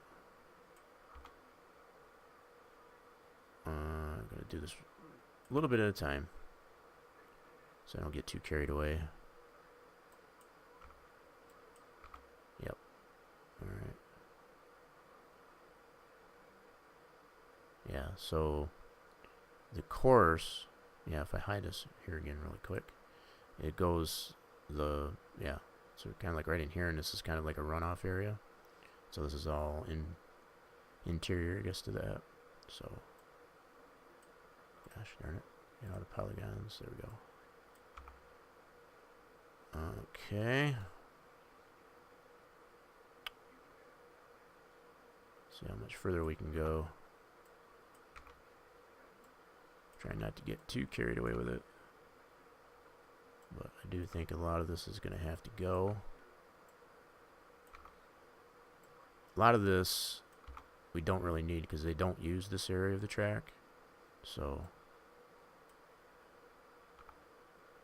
it's not going to be needed. Yeah, we'll just keep going this way. Yeah, this part is not used because they tend to go this way and it goes all the way out this way and comes back out. They don't use any of this on the interior, so that data we don't really need to have.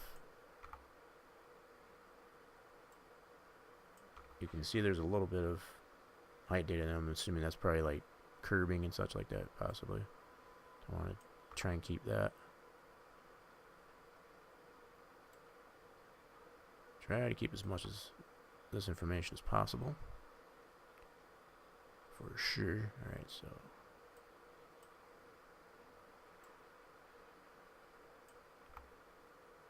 Alright, let me check and see where we're at polywise now. That's quite a bit out. So now we're down to, that's pretty close. We got a little over 30,000 now. Okay. Okay. So you kind of get the idea too, is what we've been saying about not being able to use all of the point data. It's just nearly impossible. I mean, if that's any indication, the fact that the creation of the pass file, it kind of gives you a clear indication as far as the ability of not being able to use all that data, if anything. I mean, it doesn't matter if it's within the simulation or the game that you're trying to get it into, or just compiling it into the file format that the game or the simulation needs. You're just not able to use all that data. It's impossible. So the fact that this process necessarily has to be used amongst many different types of simulations or whatever, it's no different. Okay, so from here, what I want to do is I want to save this as a new scene. Yep, so I'll do this as a Boolean C. Well, we knew the B wasn't enough. Yeah, but just in case, I'll do it as a new scene. Yep, that's good. So we'll do that. And again, I'll take out the ground plane and change the mesh name. Delete this out. Charlotte. Okay. Then we already got it mapped. That's good. Now I want to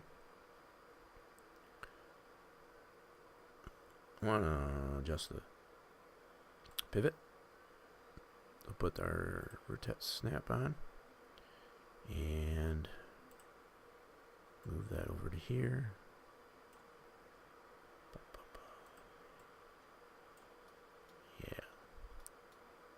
And that, I know I've mentioned that already as far as how that works, but it will make a little bit more sense as to why I'm doing that, as far as putting that pivot on one of the lowest points here. Okay, so snap that there. That's good. That's the low end of the mesh. Okay, so we're done affecting that. That's name, so I want to save this as a new 3ds. Export out. I'm going to Charlotte, and that's 3ds, and do this as a new C. Okay, so we'll do that. Yep, it'll bark at me for the texture, which is fine. I just want to confirm that's created. New C, which is right there. Excellent. Now, I'm going to reset this and exit out. So now I'm going to open up Max 5.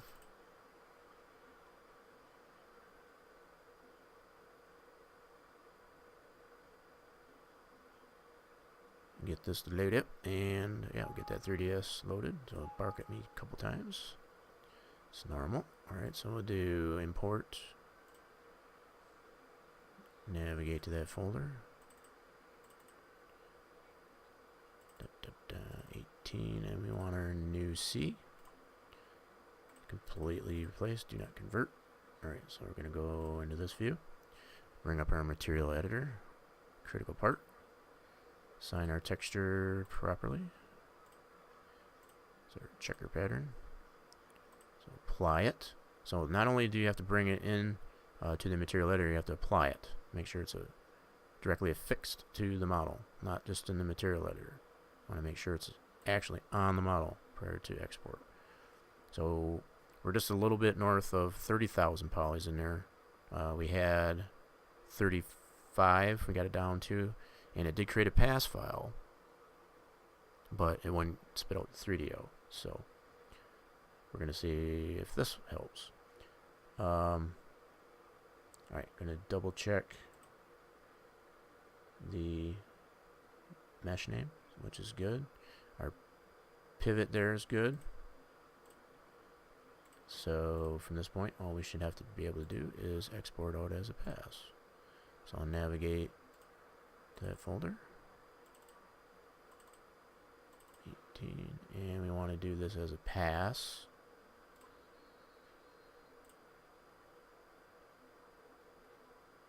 LiDAR new.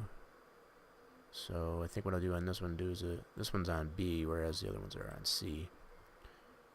That's fine though. So we got a new B.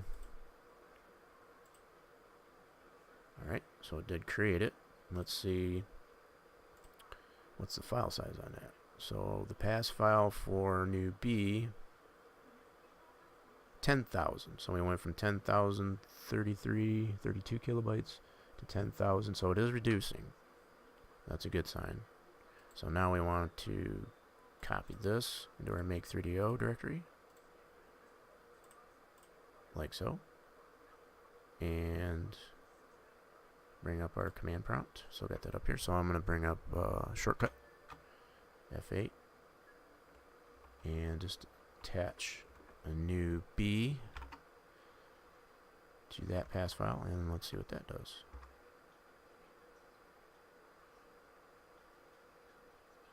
And that created a 3DO. So I think we found our threshold. So it's right around 30,000. 30,000 polys seems to be acceptable. So that's probably a fair mention. That's probably a good footnote. In fact, let me go ahead. James kind of left me or me. That's go ahead and clip that. That's good information right there. So it's right around 30,000 polys that you can spit out a 3DO. So I'm going to bring this over to, I'm going to cut this out and put this into my, yeah.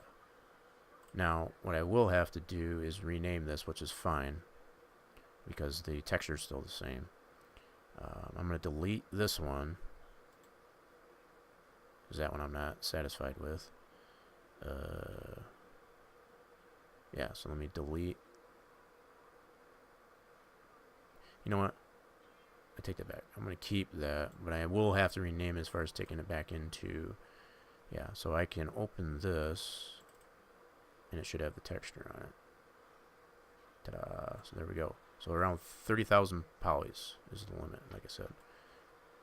Now, from here, I'm going to go ahead and show this really quick, and then I'm going to bring this deal to a close, and we'll be able to move on from there. Whoops.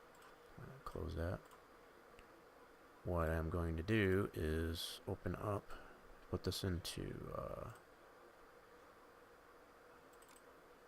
our track editing directory here for our Charlotte Roval, and I have this one in here. So what I can do is just delete this one. So this is the same one I have over here, so I'm good.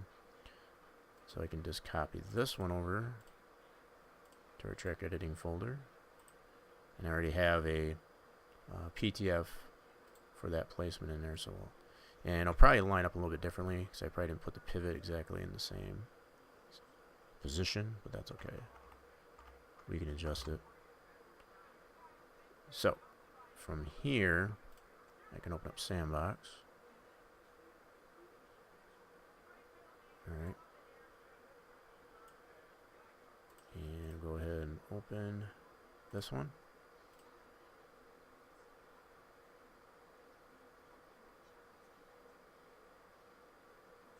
Oh, give that a second to load. Yep, it's already looking pretty decent so far. There we go. Need to give that a second. Now, so that's the LiDAR. Now, this is based on, that positioning is based on the other LiDAR model that I created, the 3DO, that PTF, so it's still in here. So if I go to object placement, you will observe that I've got this all at 0. So that's the only thing going into it as far as like when you put this object in there, because we didn't zero it out in Max itself prior to the pass export. So if I move this, yeah, so it should, yeah, so just having to put it at 0, that's the only thing really need to know. So from here, let me click out of this, deselect it. So if you go in your camera view, you can see at this point, and I think it will become a little bit more apparent, in this region right here, this is already at 0. This is the low point. So this area of the track, you won't need to adjust as much over in this area. Yeah, so you can see how this is all kind of segmented out here. Yeah, so that was kind of why I didn't like doing it that way, because it's really chopped up there. It looks like you took a pair of dull scissors. Yeah, so that's why I didn't want to necessarily do it that way. But from this point, what you would do is, because all of your track spline geometry is at 0, you know, as far as the height, you would move all this up to that, to the edge of that.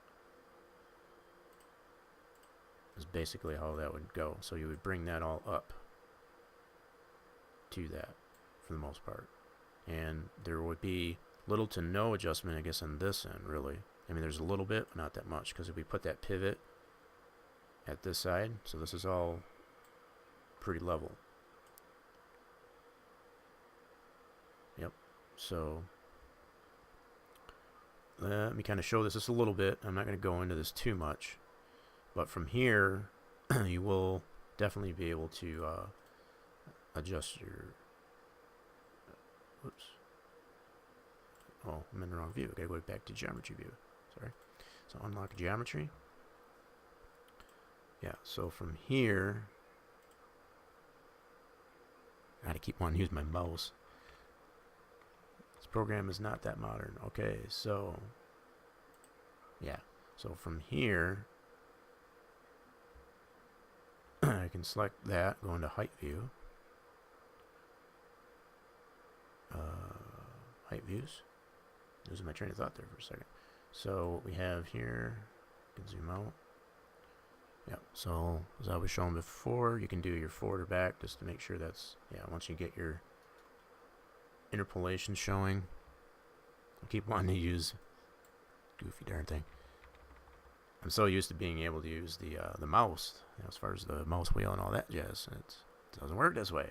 But anyway, yeah, from here, you will be able to adjust, and, or, like I said, I'm not going to go into this, but you will have to apply additional X sections to adjust accordingly. So we want to keep this and that where it is. So you would have to apply new X sections to be able to adjust the track geometry to that model. So that's basically where you're at right now. Now that that information is in Sandbox, this is how you'll be able to adjust, you know, apply your additional X sections and adjust those X sections to the LiDAR. And you'll be able to see the mesh, the track spline, I guess, come through the mesh. And just to give you an example, I'm just going to show this just very briefly before bringing this to an end. Let's get into a bigger segment here. And I want to insert an X section. I'll have to put at least 4 of them in here or so. So I want to do insert X section and just kind of get these attached.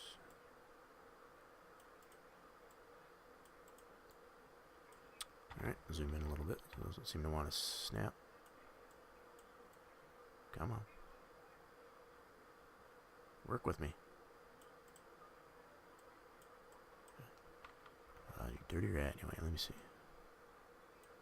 Being a turd. There we go. So we'll get that and that. Let me get one more in here. So we have something to go by. And what we will necessarily have to do is get a completely closed in loop of X sections in here, but I just want to get a few in here just to kind of show how this works. Oh, I want that attached. Come on. Being a little turd. Oh my goodness, really? The stress is... Gotta have patience with this stuff, that's for sure. Okay, now we got it snapped. So, that's probably something fair to mention too. You know, I could create height on this one here, but the only one I'm really going to be able to do anything with is this middle one. Because these end ones here, I won't be able to do anything because there's nothing to continue it on. And that'll kind of make sense here. So I'm going to change these to mode absolute.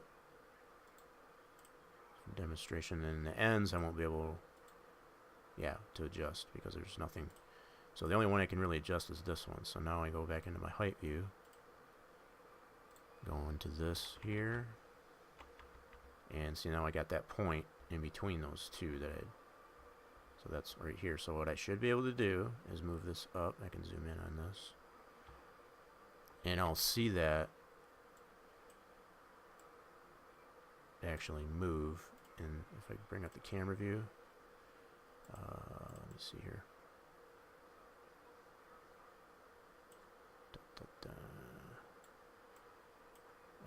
Let's see, where did I put that? That's more into the turn 3 area. That should be whereabouts I'm at. Yep, so it should be right in this area. Roughly. I should be able to see it change. Go to the height view.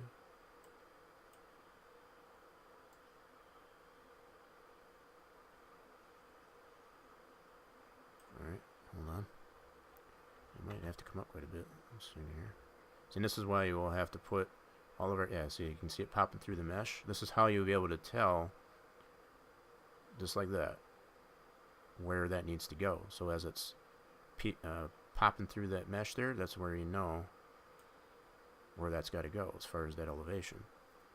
So once we get all of our additional X sections in there and completely close it in, define our outside wall as well as our apron and such, we'll be able to move those points up to meet with the mesh. And this is what we need, I guess, to get more accurate information based on the real life point cloud This is what becomes useful to us now, because now we can get more precise on exactly the elevation of those different areas of the track. So this is what I wanted to get to, I guess, as far as if anything.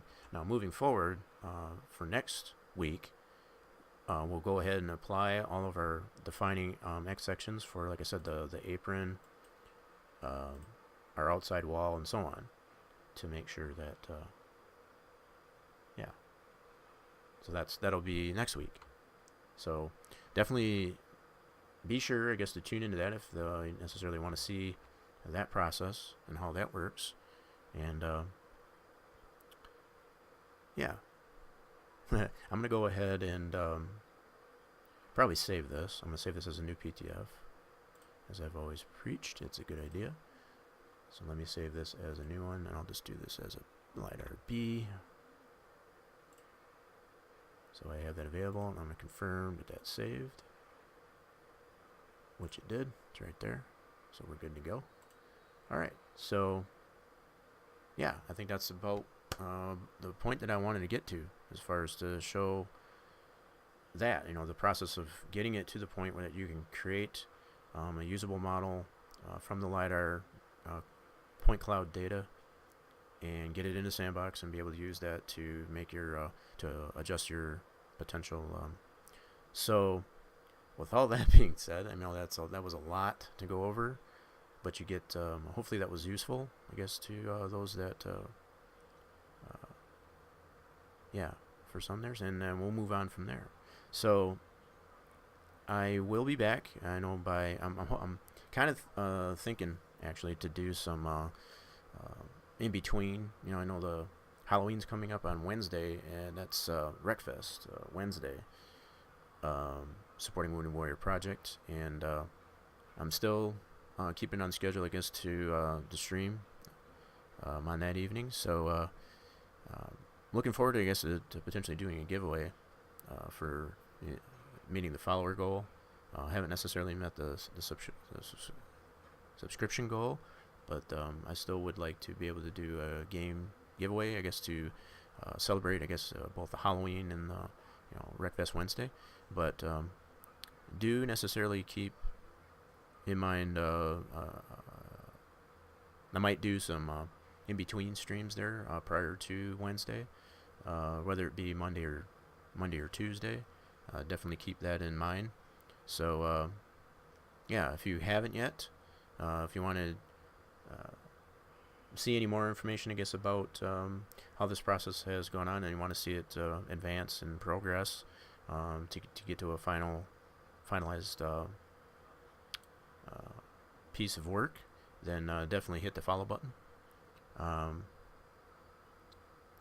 But if anything else, I will see everybody on Wednesday evening, and have a wonderful trick-or-treat. And I don't know if you have any plans, I guess, as far as going trick-or-treating or taking your kids out trick-or-treating and what have you. Hope it's enjoyable, and hope to maybe see you, I guess, on Wednesday for Wreckfest Wednesday. So with that, feel free to stick around for the upcoming host, and I want to thank you for watching.